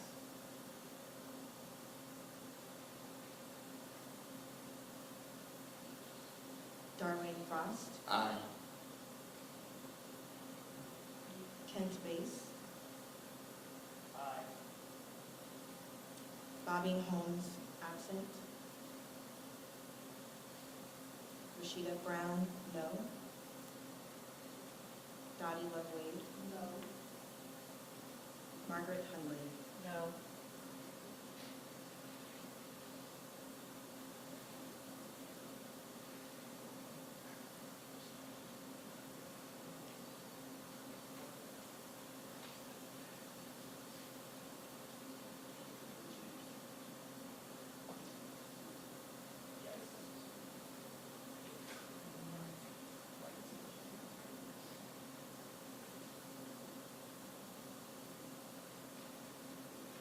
Okay, so the motion fails with 3 commissioners voting in favor, 4 voting against, and 1 abstention.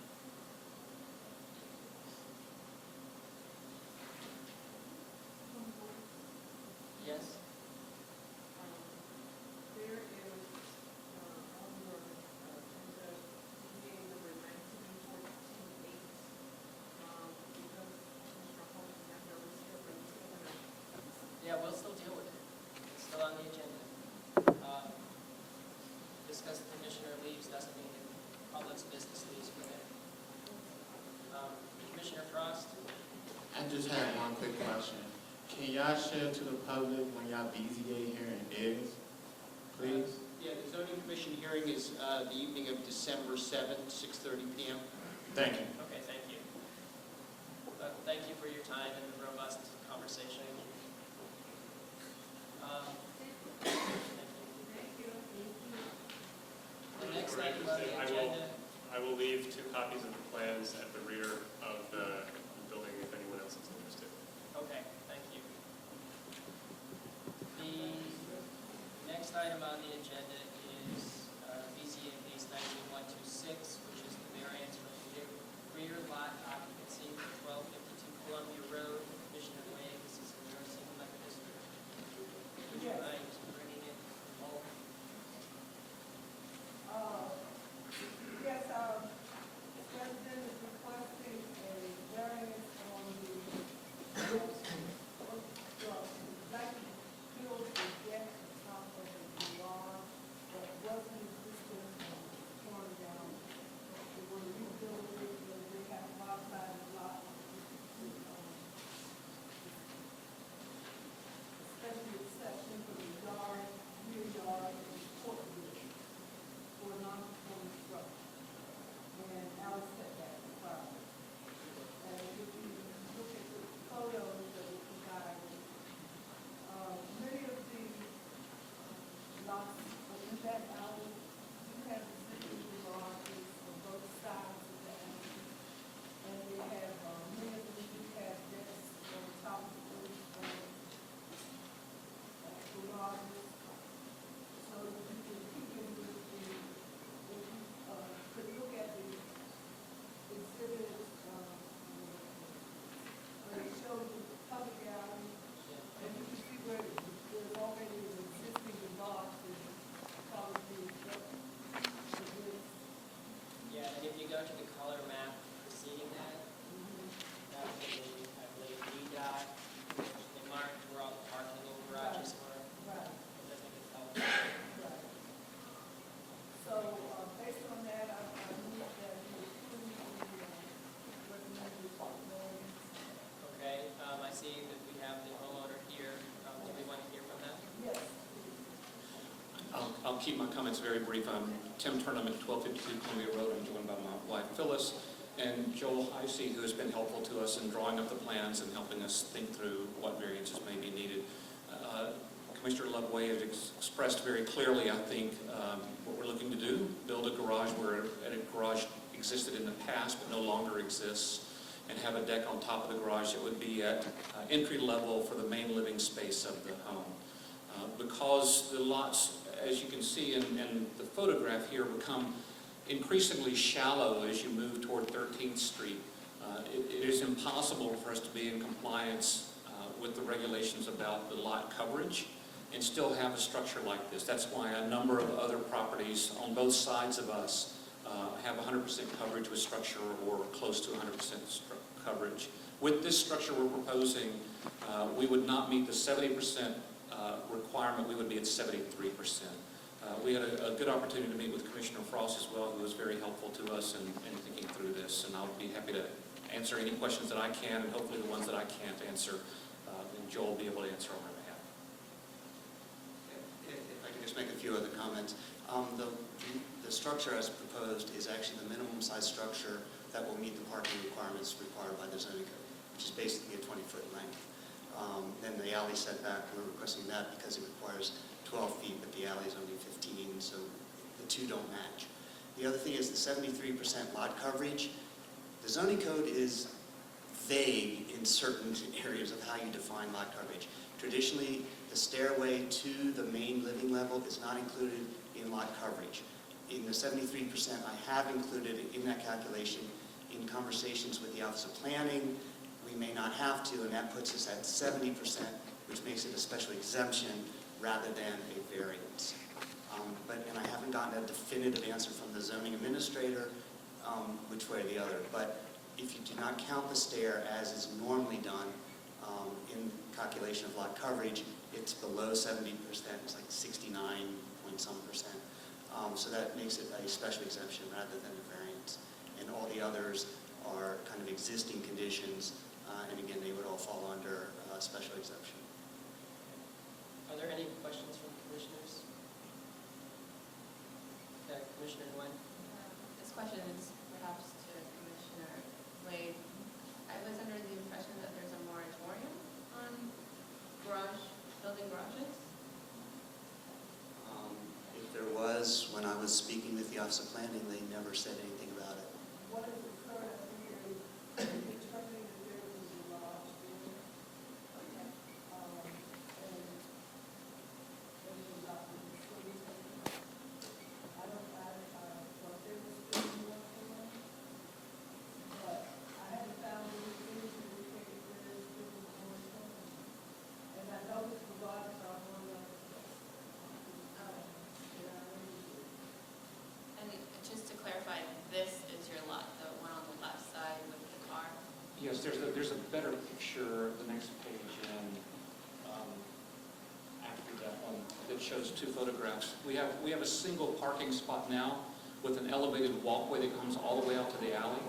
We would remove that elevated walkway, create two parking spaces in the garage, and we would actually, the setback would be further from the edge of the alley because we would remove that elevated walkway, and that would be actually make easier access to parking space for the neighbors across the alley for us and next to us. Also in the packet, we have letters of support from our neighbors behind us and on either side of us, as well as other neighbors on the street.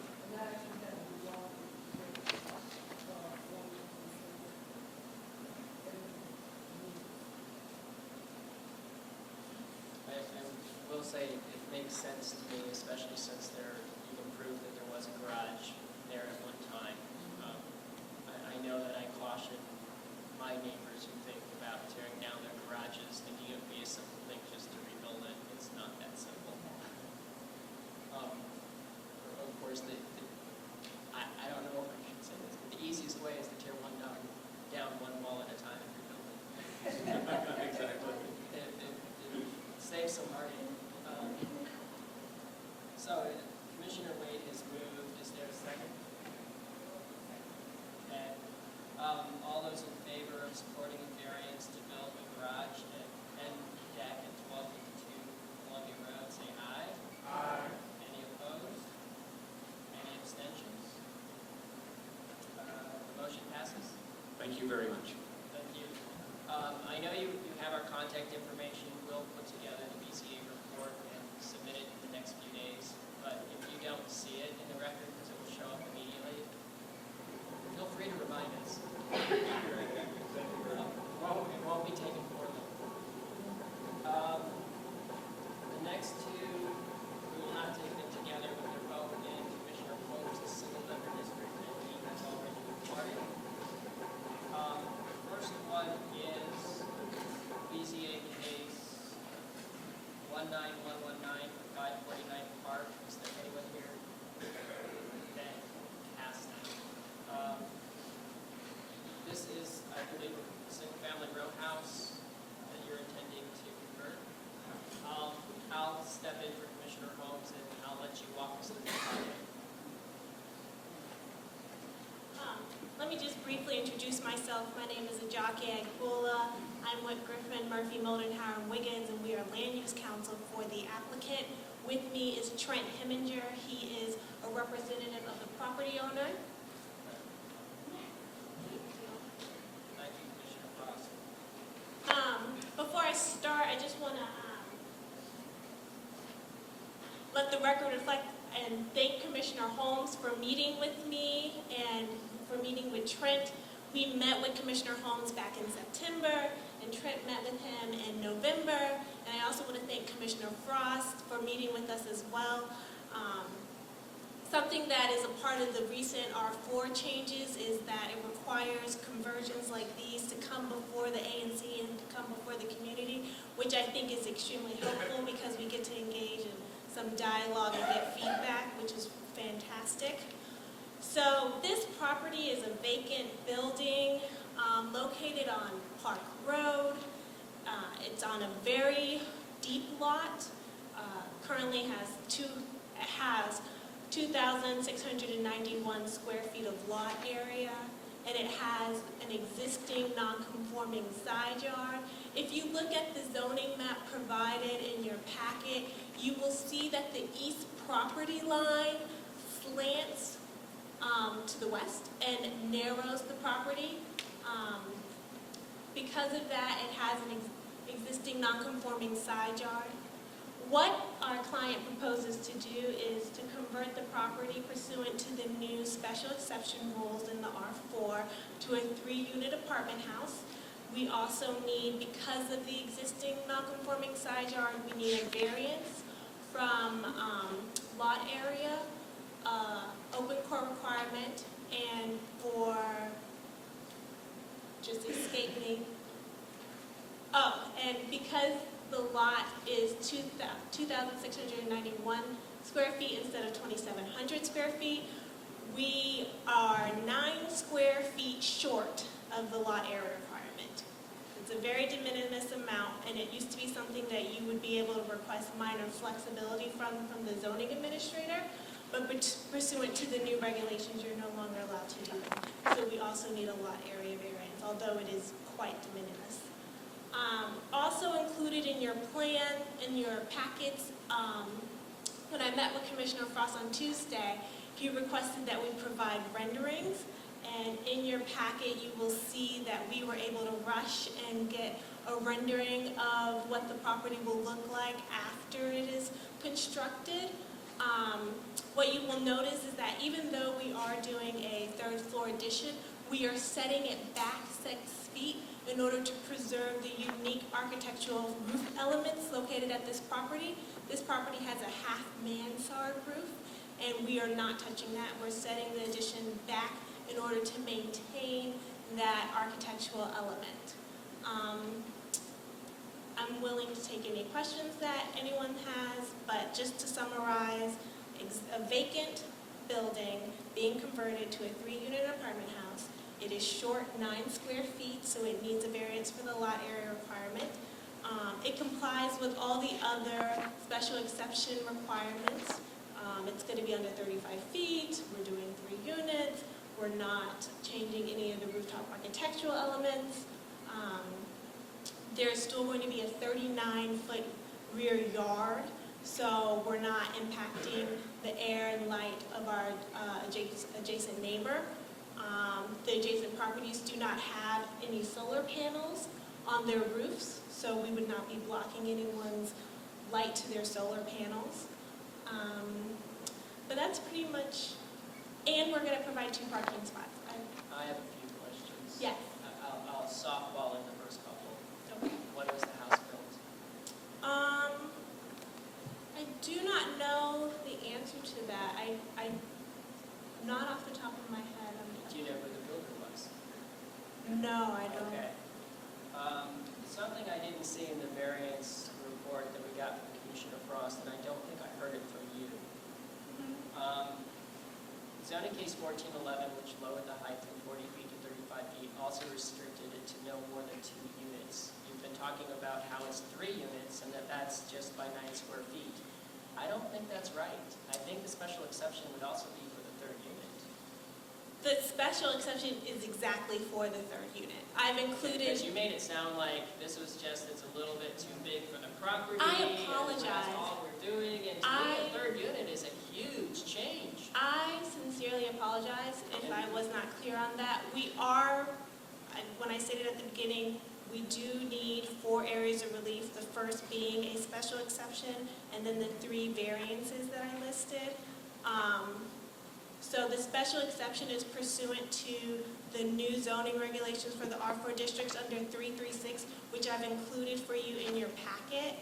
And what I was going through when I was talking about not changing any architectural elements, that is pursuant to the new zoning regulations. So under 336, in order to go from a single-family residential building to a 3-unit building, you used to be able to do that as a matter of right in the R4, but that changed in June.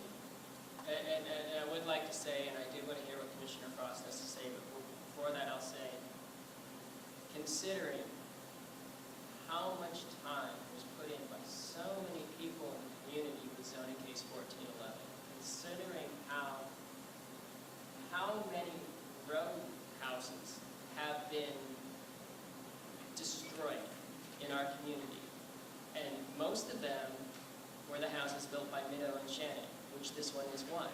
The dates is circa 1908 to 1910, and some later to 1912. These are the very first houses that established this neighborhood. That's what this represents. And the reason that these houses are being decimated is because they are on generous lots for our neighborhood. They have generous rear yards, they have generous front yards. You may not think so, but for this neighborhood, this is generous. No. And so the question that keeps coming up to my mind is if we destroy all of the private space, knowing full well how little public space we have in the community, knowing that time and again, public parks is something that's important because there's no place for kids to play. They can't play at home, so we want a public park for them. Oh, well, then we want to build on half a public park that's not like they can go home and play. So I keep coming up with all of this, and then at the very end of the day, I'm like, if we fought so hard as a community to support 1411, do we just roll over and say, yeah, but that was a year and a half of our life that didn't make any difference. What the hell? Let's just approve every special exception that completely undoes 1411. So that's a stumbling block for me. Commissioner Frost? I just wanted to add for the record, in my report, I did add the special exception that they were seeking for 336.5. So I just wanted to put that for the record in my report. I did make a recommendation on that. Okay, I looked for it and I didn't see it, but it was a long report, and I admit I may have missed it. Okay. Commissioner Wade? Yes, so the basement, that's it, you know? We'll be going a little bit down.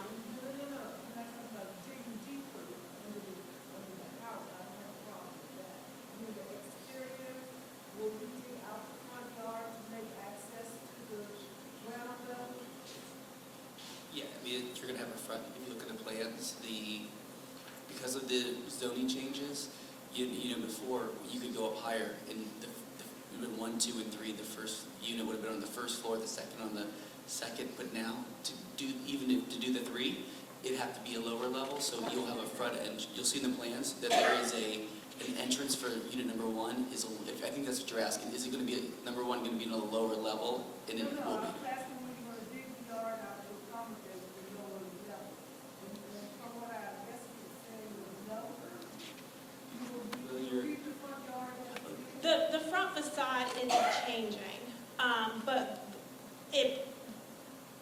they might have to dig a little bit in order to provide stair access to the unit in the cellar. But the front facade isn't changing. The porch is remaining. We're not changing the unique architectural elements. But to quickly address what the interest is already on the side as well. But to quickly address what Commissioner Bose said. Pardon? Pronounce base. Sorry, base. Ask Meredith when you go back. I apologize.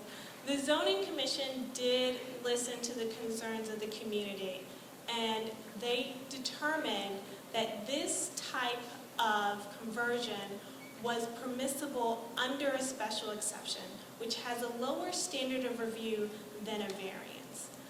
And I think that this design has really tried to honor the requirements of the special exception. We know that the community loves the way that the half-mansard roof looks. And this design sets back the addition in order to preserve that characteristic. So I hear what you're saying, but I think that in order to do something that is really fitting within the community, instead of something that could be done by a matter of right, like a flat, I do believe that this plan has tried to conform with the special exception requirements.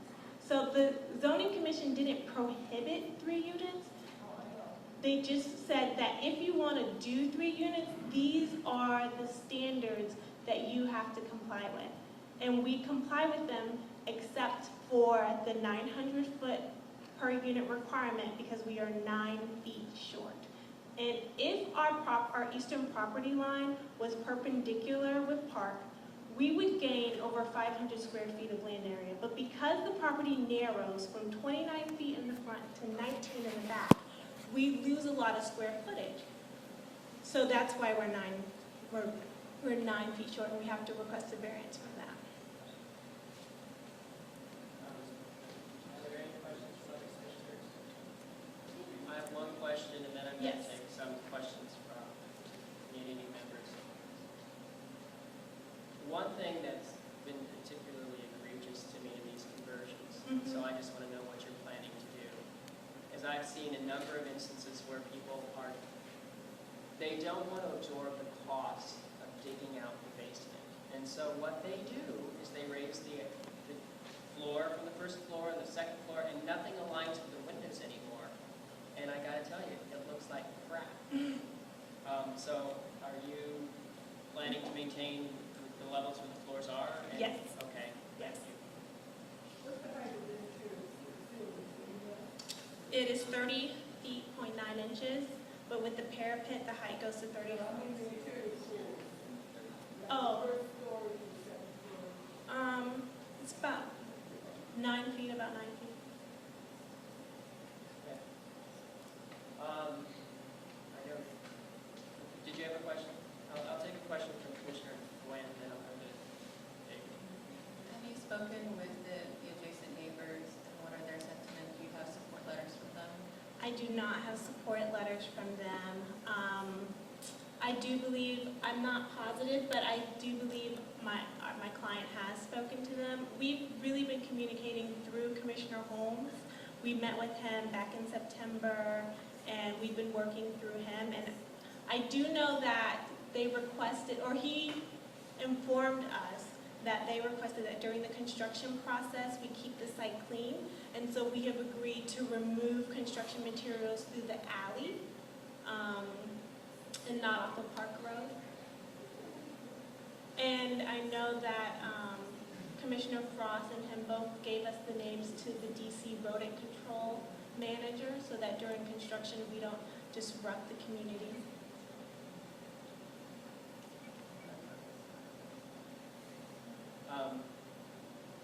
You jumped ahead. I'll take community comments, so sorry for pointing, David, and then. Hi, Kent and Rashida and everybody else. I'm Daniel Nassau. I'm on Manor Place, Northwest in Kent's district. I want to speak, I want to oppose this. you know, the District of Columbia just, as Ken has mentioned, went through a very long, drawn-out, vigorous debate over, you know, how the district wants to treat R4 housing, zoning, and the commission, as you know, adopted this policy in June.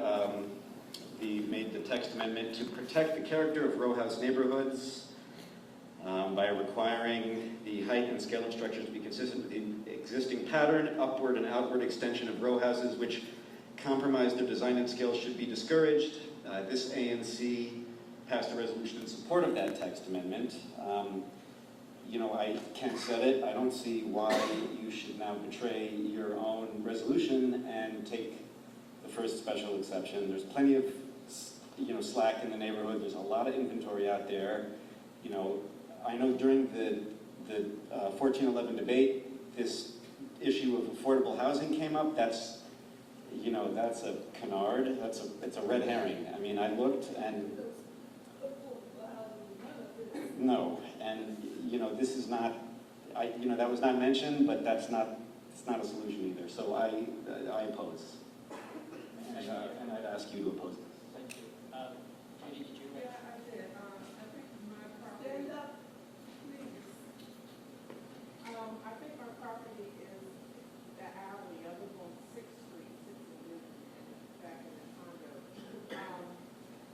I want to know, you're not building up, you're kind of building down, so you're not going to build another, you're not popping up. We are building up. We're doing a third story. We would like to do a third story, but we're going to set the third story back in order to comply with special exception 336 and preserve the architectural roof elements that currently exist at the property. And to quickly respond to him, as I said before, the zoning commission did consider this, and when they passed 1411, that is when they created 336. Because they determined on some lots, especially lots like this that are quite large, that pursuant to a special exception, a conversion to a 3-unit apartment house was feasible and compatible with the neighborhood. And if the applicant is not allowed to do a 3-unit conversion, then he would have to build something that is permitted as a matter of right, which I do not think would be as consistent with what we propose. Because if you do a flat as a matter of right, you don't have to comply with this. One, you don't have to come out to the community and engage in this dialogue and meet with your ANC commissioners. But two, you don't have to preserve the unique architectural elements like this proposal requires. And you can increase to 60% lot occupancy, which is permitted as a matter of right in the R4. But with this plan, we are only going to 49% lot occupancy. So I just wanted to, I do appreciate all that. I guess, I'm kind of stuck in a logic loop because the position we've been put in is to support the special exception that would do something that we were hoping to change the dialogue on. So we appreciate that you're here. But at the same time, I'm kind of in a position where I don't want to second guess the zoning people, the BCA or the zoning commission. I think they should be the ones setting policy and informing us what all this means. I certainly don't want to be the one giving them an out or giving them cover to make a decision that maybe isn't the right decision. They're paid a heck of a lot more than I am, and I think they should be using that knowledge to evaluate what this means. And so I'm kind of the opinion that it should be bumped over to the zoning commission for them to do their job, and based on how they weigh in or what they approve or what they don't approve, be informing us as to what this means. I mean, I think you can appreciate that whether you agree with it or not. I can appreciate it, but I just want to point out that part of 336 is to get developers out in front of the community and get the opinion of the ANC. And we are here requesting that you support this project because we feel that it complies with all but one condition of the special exception requirement for the conversion, which I've explained is We're 9 square feet short of the lot area requirement. But to say that we should just send this back to the BZA and let them decide whether or not it should go forward, I think it takes away from that community dialogue, and they want to give great weight to what you have to say. So I would encourage you to see the merits of the project, understand that a matter of right project may not be desirable because it wouldn't preserve some of the architectural elements that currently exist and would increase the lot occupancy than what's been proposed, and take a vote. Who's the, last question from me, who's the developer? Warren LLC. And who would be the builder? Like, He has his own, yeah, he's the builder. So, my question is, this is in fact a pop. I would not call, This is in fact a pop. I would not, You're adding it for a previously storage building, which is what this community has been fighting against for years, when the fire on the line, and we just knew somebody was the first one to test it, and you just happened to go on that short story. But I'm not to be tested tonight, I'm really not to be tested, because I just feel like I'm being used by fighting for changes to our zoning, and fighting for, and finally getting, and then to riddle the new plan with exceptions and variances is just counterproductive to what we're supposed to be doing, which is acquiescing to our neighbors who scream and holler and cry over these pop-up day out stacks, and just about everything you want to do in this problem. It's what we, no, I'm not attacking you. I know. I'm attacking the fact that we got what we asked for. I'm not about to spit in the face of the kids. I just want to make it clear that I'm saying, under the R4 regulations, we're permitted to go up to 35 feet, and we're permitted to do 60%. We are before the ANC and before the community asking to do 3 units instead of 2 units, and asking to be at 49% lot occupancy instead of 60% lot occupancy. So I understand that the community has spoken and fought for what they want to see, but I fear that being against granting special exceptions will not achieve the true goals of the community, because the applicant will do a matter of right project, which will be larger and more impressive than what we presented to you today. And I just want to add, I totally understand where you're coming from. I think that is the thing. So as a developer, someone that's here helping represent the developers tonight, the difference is when the house is vacant, it's very run down. You invest a lot of money, right? We all go to work and do our jobs. At the end of the day, when we find out if this is something that can be done or not, it's an exit value. So we spend more money on amazing lawyers, and we come here and listen to everyone in the evenings till 9:30 at night, and totally appreciate this. And this is, I think, and I've sat through a lot of the hearings as well. And again, I think it's really more to make sure the neighbors their concerns were addressed. And I think prior we would have just maximized the lot, and maybe. Well, to be honest with you, in this particular case, we work with the neighbors a little bit closer. We hadn't really heard from anyone, and we'd spoken to Commissioner Holmes. But I will say, if we don't get ANC in support sometimes of these projects, we don't go to the BZA because it doesn't make sense for us to spend more money on lawyers and more times. And you say, okay, well then to make the same amount of money, we've got to make larger units, and they're still going to be the same. It's still going to be the same size, if not larger, but just 2 units. So then you've got to make them not as attractive to kind of get out what you need. So I totally understand what you're saying. This is kind of why we've spent a lot of time with great lawyers and architects to make it look more desirable, and you put your living space down in the basement instead of up or above. So again, we're here to work with everybody if at all possible. And again, I know it's confusing because we're all learning the zoning together, and so we're not quite sure. But I sat through couple BZA meetings on similar situations over the last couple weeks, and these are going to continue. We might, yes, we're the bad ones. Not only are we the first ones to ask, but it's been a long meeting for everyone here tonight. But truly, we want to work with you to make it attractive, but we also, if it doesn't work, we can go get matter of right, hence, and not do the BZA and have our permits in theory, not that we will, in January. And we're here to spend the extra time and energy to make it attractive for everybody, if at all possible. Commissioner Gwen, you had a question? Yeah, I have two questions, and I think you touched upon them. My first question is whether the owner is going to live here, and I presume that you'll just sell the three units as a condo? Yes, it's going to be a 3-unit condominium, a 3-bedroom unit on the 2nd and 3rd floor, and then 1-bedroom units in the cellar and 1st floor. So we really wanted to be able to provide a family-sized unit, so that's why we presented the current design. And help me understand, if you were unable to get this special exception, what would your client do?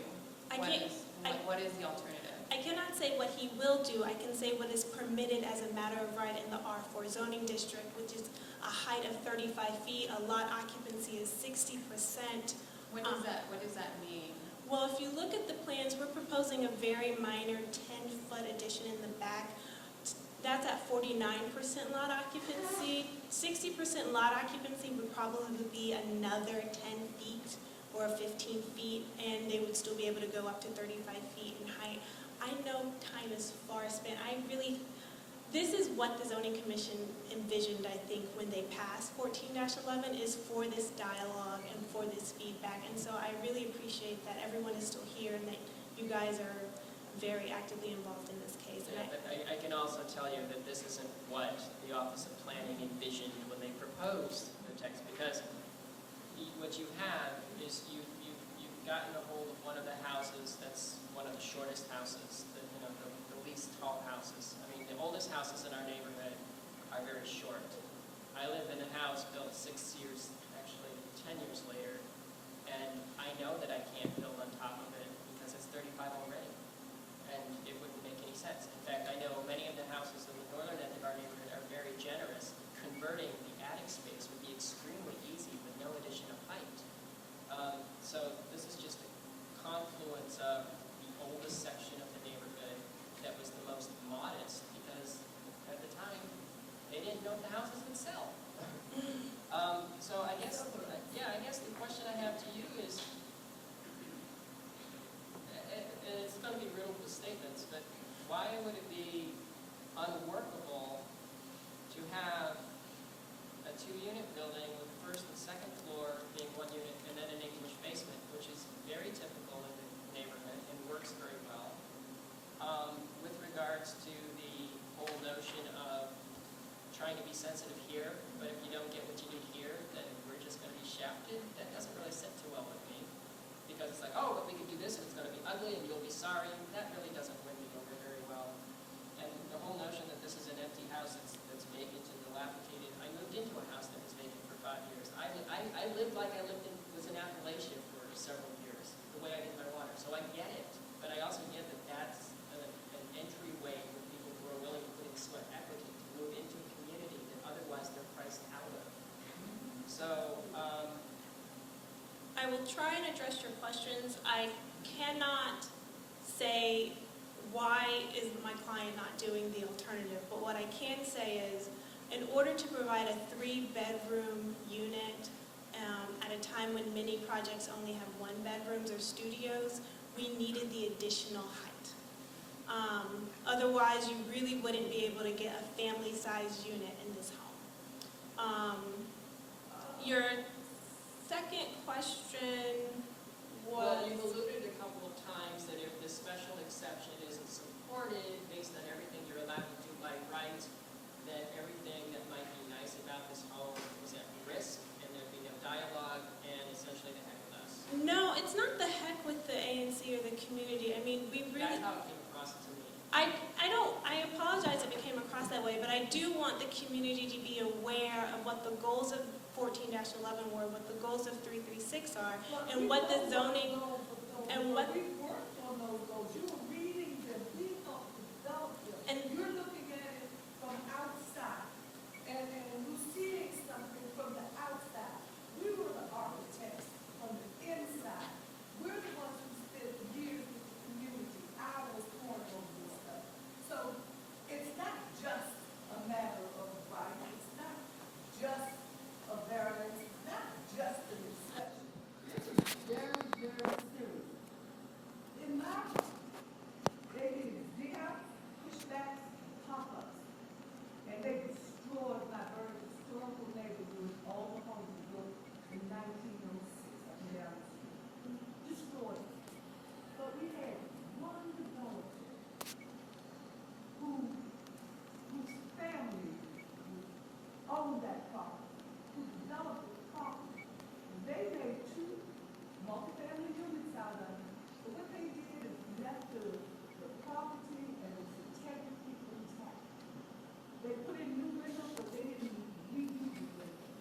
neighborhood.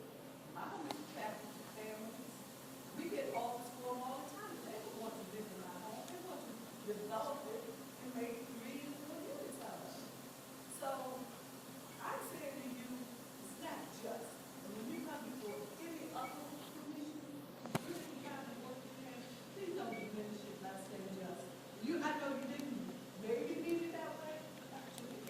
I'm sorry, I don't even remember saying the word It's just. okay. But I'm sorry. I think we've beaten this issue a bit. I'd be happy to take a motion, but before we take a motion, I would like to say 2 things. I don't think Commissioner Frost may have mentioned this, but I recall that you recommended approval of the special exception. Yes. And even though he's not here to vote, I know Commissioner Holmes mentioned that he was supportive. I just wanted to make sure that people were aware of that before we take a position. So with that, is there a motion on the table?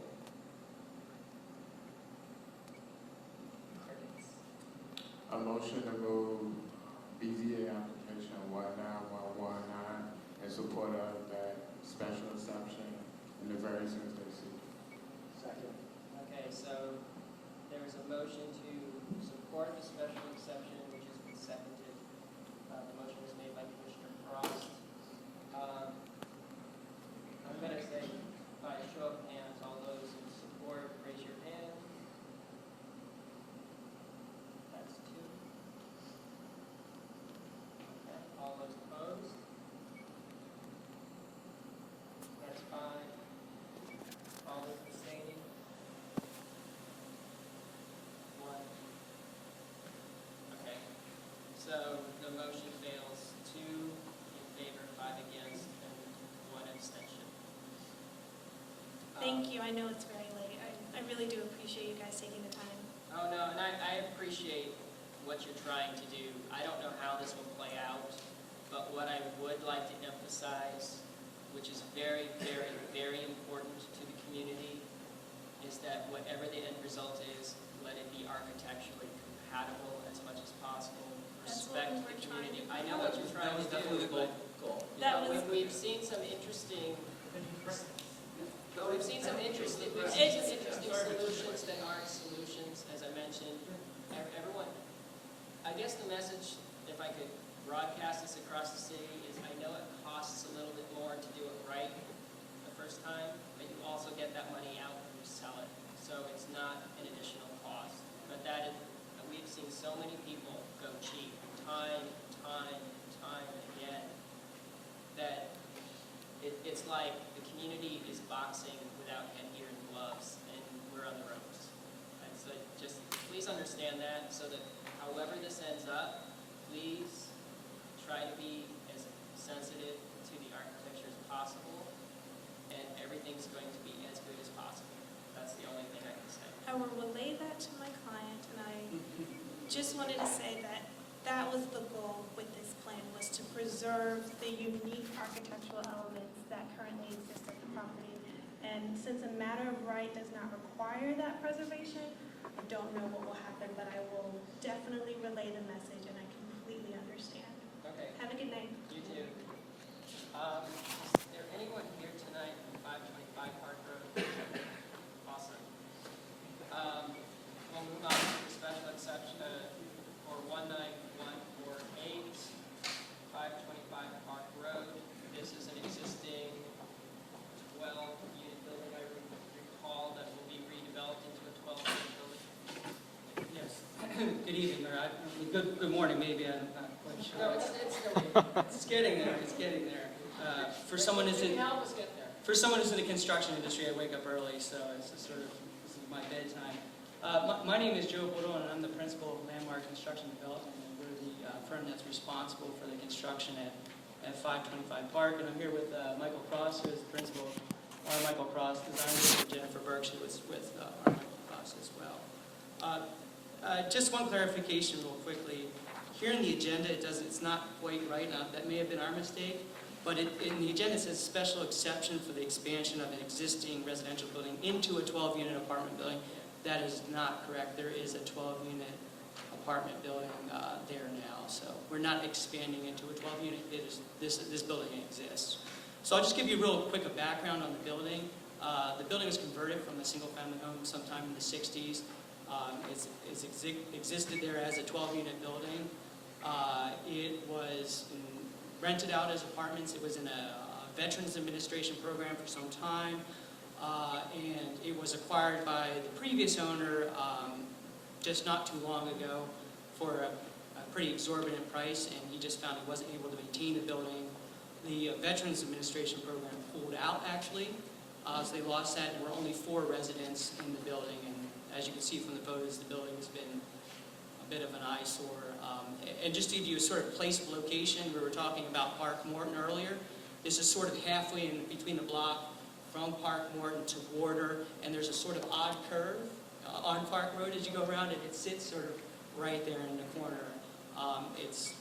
There's a row houses, which is the row which you were just talking about, 549 Park, and then there's a single-family home, and then there's quite a large lot, which the 12-unit building sits on. So when the previous owner decided to sell it, there were several contracts that happened with developers. Essentially, the Tenants Formed a Tenant Association, reached out to some developers. It was actually going to be bought by Neighborhood Development Company, who I'm sure you folks are aware of. And they just weren't able, the project was not feasible for them for whatever reason. Neighborhood came to us. We have quite a few projects up in Parkview and Georgia Avenue corridor, and asked us if we were willing to be involved with it, and we said yes. So in the recent zoning changes, which you folks are obviously well versed in, there's a few oddities in that although this building exists as a matter of right, and we're able to expand and all those things as long as it's under the lot occupancy, all those kind of things, there is a caveat which basically says that if you're going to expand existing non-conforming use, that you need to come in front of the ANC. It doesn't really say specifically for what. We're assuming it's come and get your acquiescence to the project. So that's why we're here tonight. So Michael can speak a little bit more to the specifics of lot occupancy and what we intend to do. Thank you. Again, Michael Cross, architect. Just wanted to speak, as Joe alluded to the real crux of why we're here tonight, because as we've all been discussing all night, the new R4 zoning changes are a little bit of a nuanced bit for all of us. This project is fully compliant with the existing zoning codes. We are not seeking a special exception or a variance for any of the components of the building that you folks normally hear.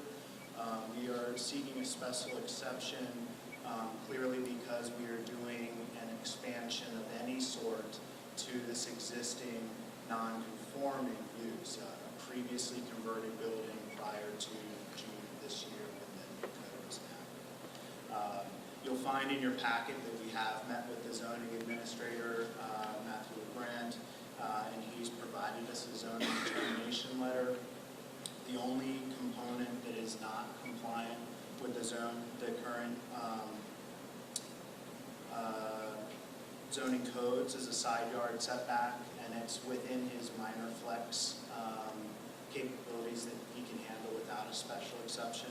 And he's made a statement here that he feels that it is not in conflict with the purpose of the district, and that's here on file.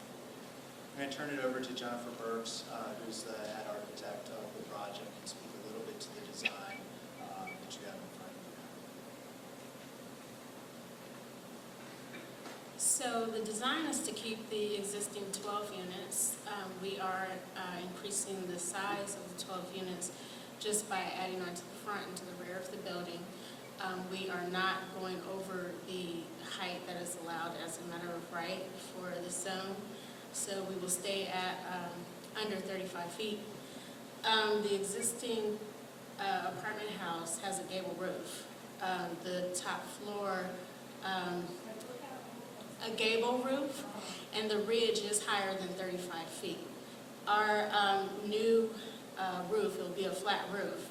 So the underside of the roof will be approximately 34 feet, and the top of the roof will still be well within the limits of Zone R4.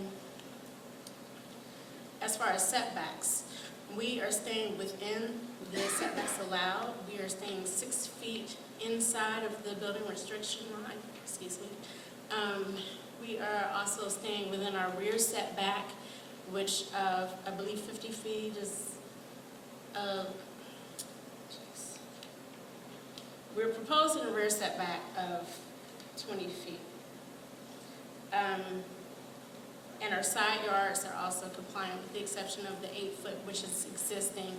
And Matthew LeGrand has, as Michael has previously mentioned, has already given us a determined letter saying that he will give us minor flex on that issue. So we are respecting all of the boundaries, all of the setbacks. We're respecting the height. We just would like to improve upon the building by keeping the 12 units and making them just a little bit larger. Yeah, they're going from what, 1 bedroom to 2 bedroom? They're 2 bedroom now. Yeah. Okay. But it's sort of under that nexus where. So now they're 2 small- bedroom to generous 2 bedroom. Exactly. Right. There are closets. There are closets, yeah, we definitely have closets. I'll let Commissioner Brown. You're asking for a parking variance? No, we're not. We're providing 4 spaces, which is required and already exists on the property, I believe. Is the property currently vacant? Yes, it is. It's vacant and it's blighted. I'll confirm that. We're not asking for a lot. No, it's, Palatable. the current, I mean, I'll be as generous as I can. The current building that's there, it's not pretty. And No, and that's being generous. I will say the only thing that I'm about is that I know that you can come out as far as you're coming out. It seems a little jagged, but it's a really quirky bend in the road. So yeah, yeah, I kind of get what you're doing. it kind of reduces the mass that will be facing onto Park Road. I'll say when I look at the plat, it's really hard to get excited about it because it looks like the density's there. But when I look at the rendering and see how much is devoted to windows, it really reduces the mass and it's a lot more attractive. It is, and it also addresses the surrounding community where we're not going to have just a big, big building fronting on Park Road, I believe. Right. I mean, in a way, it kind of mirrors the step back of the row houses that are behind it. So that's a good cue. This has absolutely nothing to do with the relief you're being requested. But I noticed that you have a rather large side yard. Is there any possibility you can put a tree in there? Sure, we'll have to look at the roof. We have quite a bit of landscaping on the, as you're traveling towards the border, there's a needed buffer. And by the way, one of the reasons that design is sort of an angled design is, unfortunately, the way Park Road exists, it's an odd curve there. And we thought that was the only way to really kind of respect that without having a 90-degree corner, let's kind of do that jagged. So there's a freestanding single-family home, which you folks are probably aware of, it's that White House. There's an odd little sliver of a tax lot, and then there's our lot. There's a really good opportunity for green space there. And the way we intend to have a walkway will come out there, and that will be, there'll be trees and green space there. The reason I bring it up, and I would be remiss not to bring it up, is we have a bit of a tree desert in the middle of the neighborhood, and Park Road is one of those places that's just very hot and inhospitable.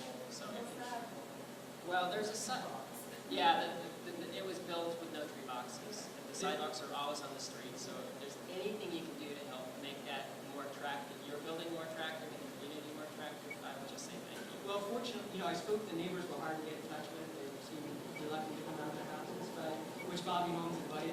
He liked me as do I, but maybe a little disparity there. But there is a tax lot, as I said, between the freestanding lot and our lot, and I have spoken to the homeowners that own the tax lot that own a single family.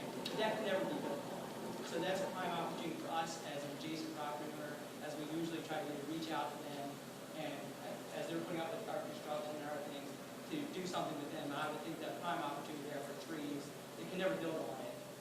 It's a small thing that we can do to sort of It would really add there. And it would also honestly make our property worth more. Well, that's kind of what I was alluding to. Yeah, it makes your property more desirable. Yes, Commissioner Boyd? Take it that you're triggering the affordability. Will there be any affordable units? No, because of 11-2600, which if you're aware of it, that's all the way at the end of the DCMR, you can go all the way down to the bottom, where the IZ clause is. IZ is for new units. Since this is an existing 12-unit building, and we're not expanding more than 50% of the footprint, we're exempt from the IZ. And frankly, although I think we know it's important, that was one of the things that made the project feasible for us, was that we didn't have to do that. Any questions from members of the community? I'll go with Ms. Jones and then I'll go to Romeo. I'm a little confused, because you say you're not expanding it, but here on your application it says allow to be expanded. So are the allowable or by right footprint, you're not up to that? Is that what you're saying? The existing is not up to the allowable footprint? Right, and even as we have it shown on the plan, we're still not meeting the lot occupancy. We are well below.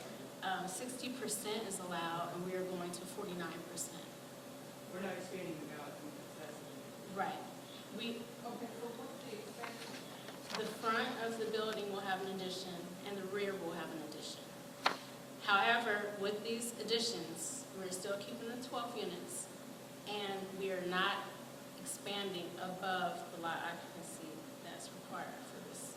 So are you applying this for, it's not inclusionary zoning, for some other program? It's not better enough. Are you applying for some other program through the special exception? No, we're not, because we are not changing the number of units. So we mark it right? Yes. Romeo?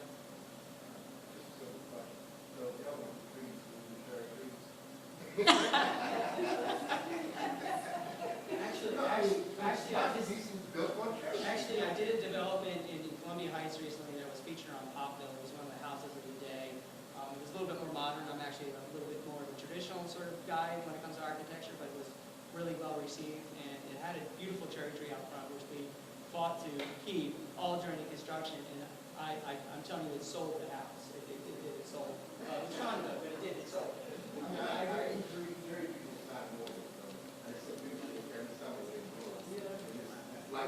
Just as long as it's not you. It's okay as long as it's a male. Females. They were supposed to be all males, and they snuck all those females over there and you were the car. Okay. I think this is pretty straightforward. Is there a motion on the table? I move that we accept the recommendation. Second. Okay. It's been moved and seconded to support the special exception. It is a special exception, right? Yes. Okay. All those in favor say aye. Aye. Any opposed? Any abstentions? Congratulations. I hope that was worth the wait. Actually, it was anti-worth the wait. I skipped your time. You need it's back.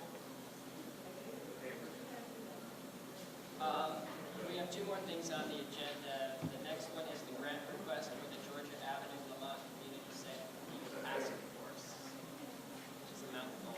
Commissioner Brown, I'm going to let you introduce that. Unless Commissioner Wade is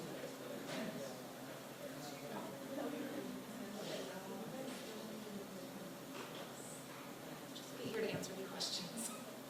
I'd like to introduce Laura Ricci and Jennifer Coupier, who are members of the Georgia Avenue and Lamont Street Public Safety Task Force. And recognizing some task force members are also here in the audience today. Recognizing some of the issues that are on the Lamont Street block. We dealt with a homicide in the summer. We also dealt with a robbery at gunpoint and several shootings. So we this is really a community effort to try to tackle some of the issues that we've been seeing on the block. And so I commend the work of the task force, the coming together of the community to really address these issues. And the placemaking committee has come together to submit a grant to the ANC. And I'm going to let Jennifer and Laura talk a little bit about the concept of how it improves crime in our community and this event that's coming up that I announced earlier, which is a winter event on December the 5th. So. Thank you. Like Ms. Brown said, I'm Laura, and the Georgia Avenue Lamont Public Task Force convened about spring of this year to really focus on a hyper-local safety and crime issue we were having in our neighborhood.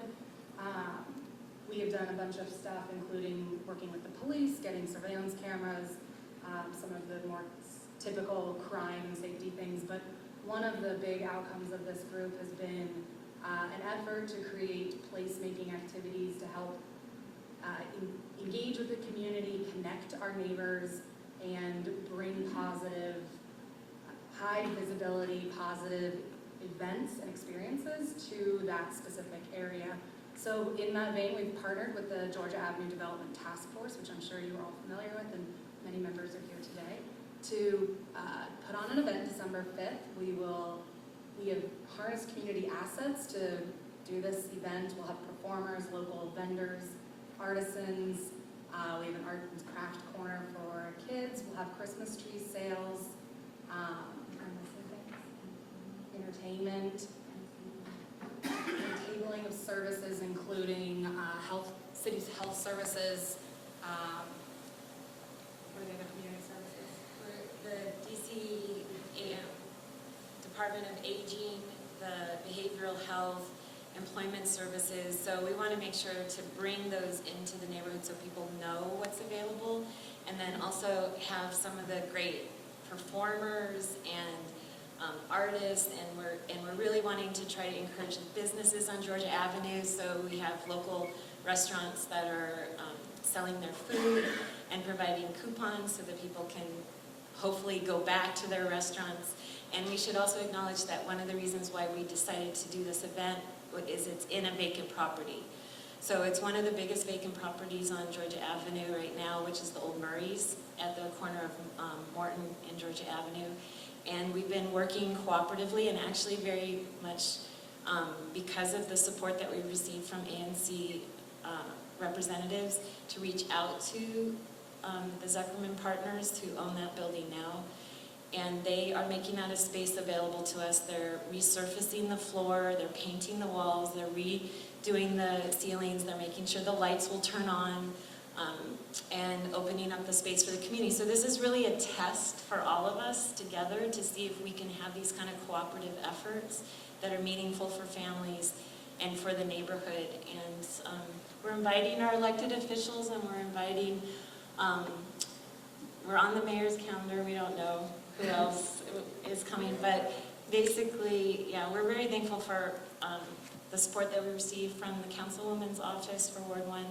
It's really been a group effort. We're just a bunch of volunteers. We didn't have a budget, so this is something that's really going to make a difference for us so that we can do some of the things that we can't get donated. And also just to acknowledge Landmark also donated porta potties, where I was saying everyone could go home to go to the bathroom, but that is making that possible for us as well. So we're really grateful for the donated and in-kind support that we're getting, but there's some things that it's just hard, like generators and things like that. So we're really grateful for the support, and they're requesting that from ANC. So we are here for two reasons. One is to formally invite everyone. So please mark your calendars for December 5th. And the second is requesting a grant for $1,500 to cover some of these costs, like tents for our Christmas tree salespeople, or volunteer Christmas tree salespeople, generators so that we can have electricity, do you remember the other signage so that we can get outreach so that all of our neighbors are included. It's an inclusive event. Tables and chairs. We are also gifting we worked with Annie's Ace Hardware, and we are gifting a large 20-foot Christmas tree to our neighbors, the Park Morton community, so that they have a holiday tree and outside in our neighborhood.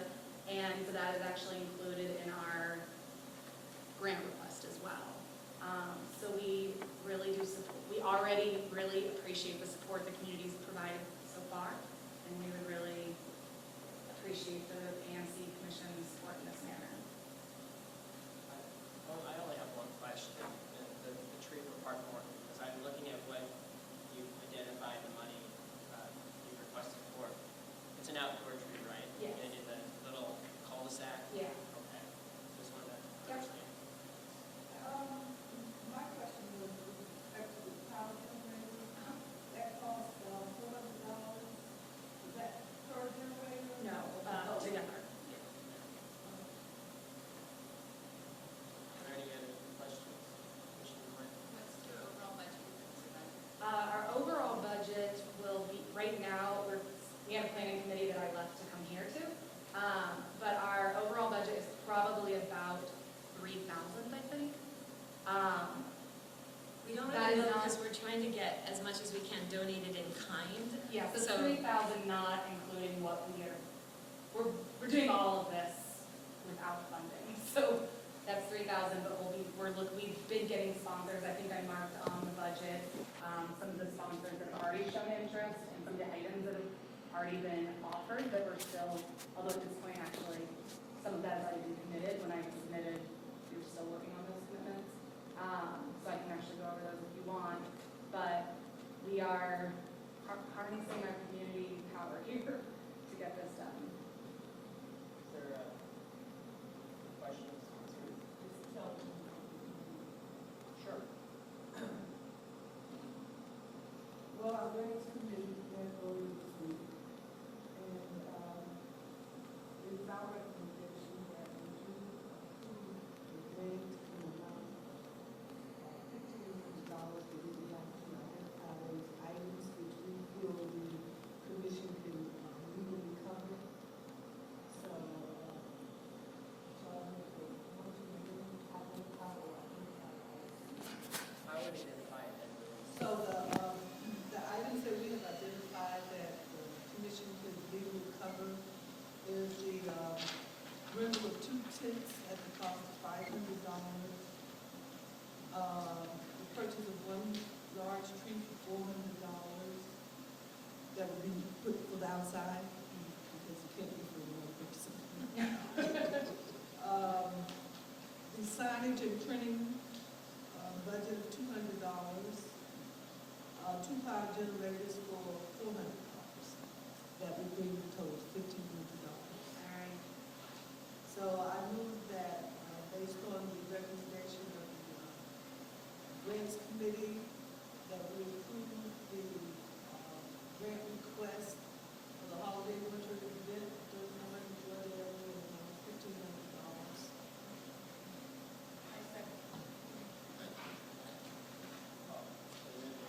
All those in favor say aye. Aye. Any opposed? Any abstentions? Stay. All right, so the vote is 701, and it passes. Thank you very much, and I hope to see you all there on December 5th. Bring your families, it'll be fun. Money being paid to, That's a great question. Commissioner Wade, who's checking who me is out? the money being paid to? So I'm sorry. It'll be through ECAC. Oh, that's right. Yeah. Will be a fiduciary. Is our fiscal sponsor, yeah. We're not Well, I'm just going to state that doesn't affect ANC, it doesn't affect anybody. Treasurer of EPAC, I was not notified that you were doing this, and I told Sylvia multiple times that if she wants to sign the check, she needs to get my approval before she does it. This is out of the norm of EPAC provision, and I have to be in control of what she's doing. Okay, well, we will delay that thing.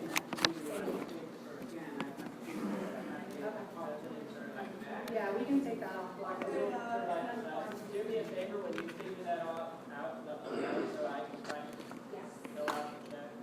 like to check. But that's not an issue. The issue is start communicating that to me so I know what to say. Well, I'm not going to get the manager. That's why I said, you don't need to. Yeah, we'll get to the last item on the agenda, which is Commissioner Brown's letter, resolution on the fire retention area at Bruce Monroe. That's the last thing. It's in tab number 10. The commissioner can take a look at it. And I just wanted to just provide an overview of this resolution, especially for the community members who are not able to see this resolution before you. But at the current site that's at 3000 Georgia Avenue, it's a temporary park, formerly the Bruce Monroe School site that's located on Georgia Avenue between Irving Street and Columbia Road. And for this particular site, there is a particular use that is a bioretention site, and it hasn't been made clear to the community what the function and what the use is. So this resolution is to clarify the function and the use of that, and to also let the community know of some issues that we've been experiencing with this particular use and on the site. But it's been used for the course of 2 years as a makeshift dog park. And so I had to, and I also want to thank the council member Nito, and Elizabeth Horn is in the audience, and we worked together to work with the dog owners that wasn't really clear about what the function and the use of that area was. And so we met with the dog owners about a month ago. We brought the Department of Energy and Environment there, and we brought the Department of Health and Parks and Rec there at Colony Club to convene them, to talk them through what a bioretention site is. And so in the resolution, it talks a little bit about the functions of the site, but it also talks about the issues that you run into when you have dogs in that area, and that area is used as a stormwater runoff for the community garden. So this resolution is also urging for maintenance and remediation of both the bioretention site and the community garden. And so I've been in conversations with the Department of Parks and Rec and Energy and Environment and Health to help us address these issues, which have become a health hazard. And so there's some internal issues going on here, and I think that there's this need to really bring the agencies together to clarify not only who owns areas of the site, but also who's in charge of managing and maintaining them, because it's just some issues that we have to really address, and I think that this resolution would really make that clear and support these efforts. So I would just like to... That is very serious and major.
And so,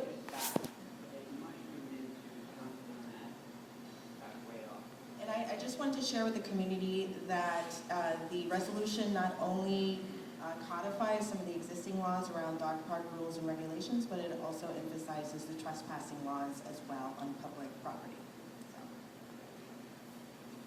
Thank you. So, is this a motion? I'd like to make a motion to support this resolution.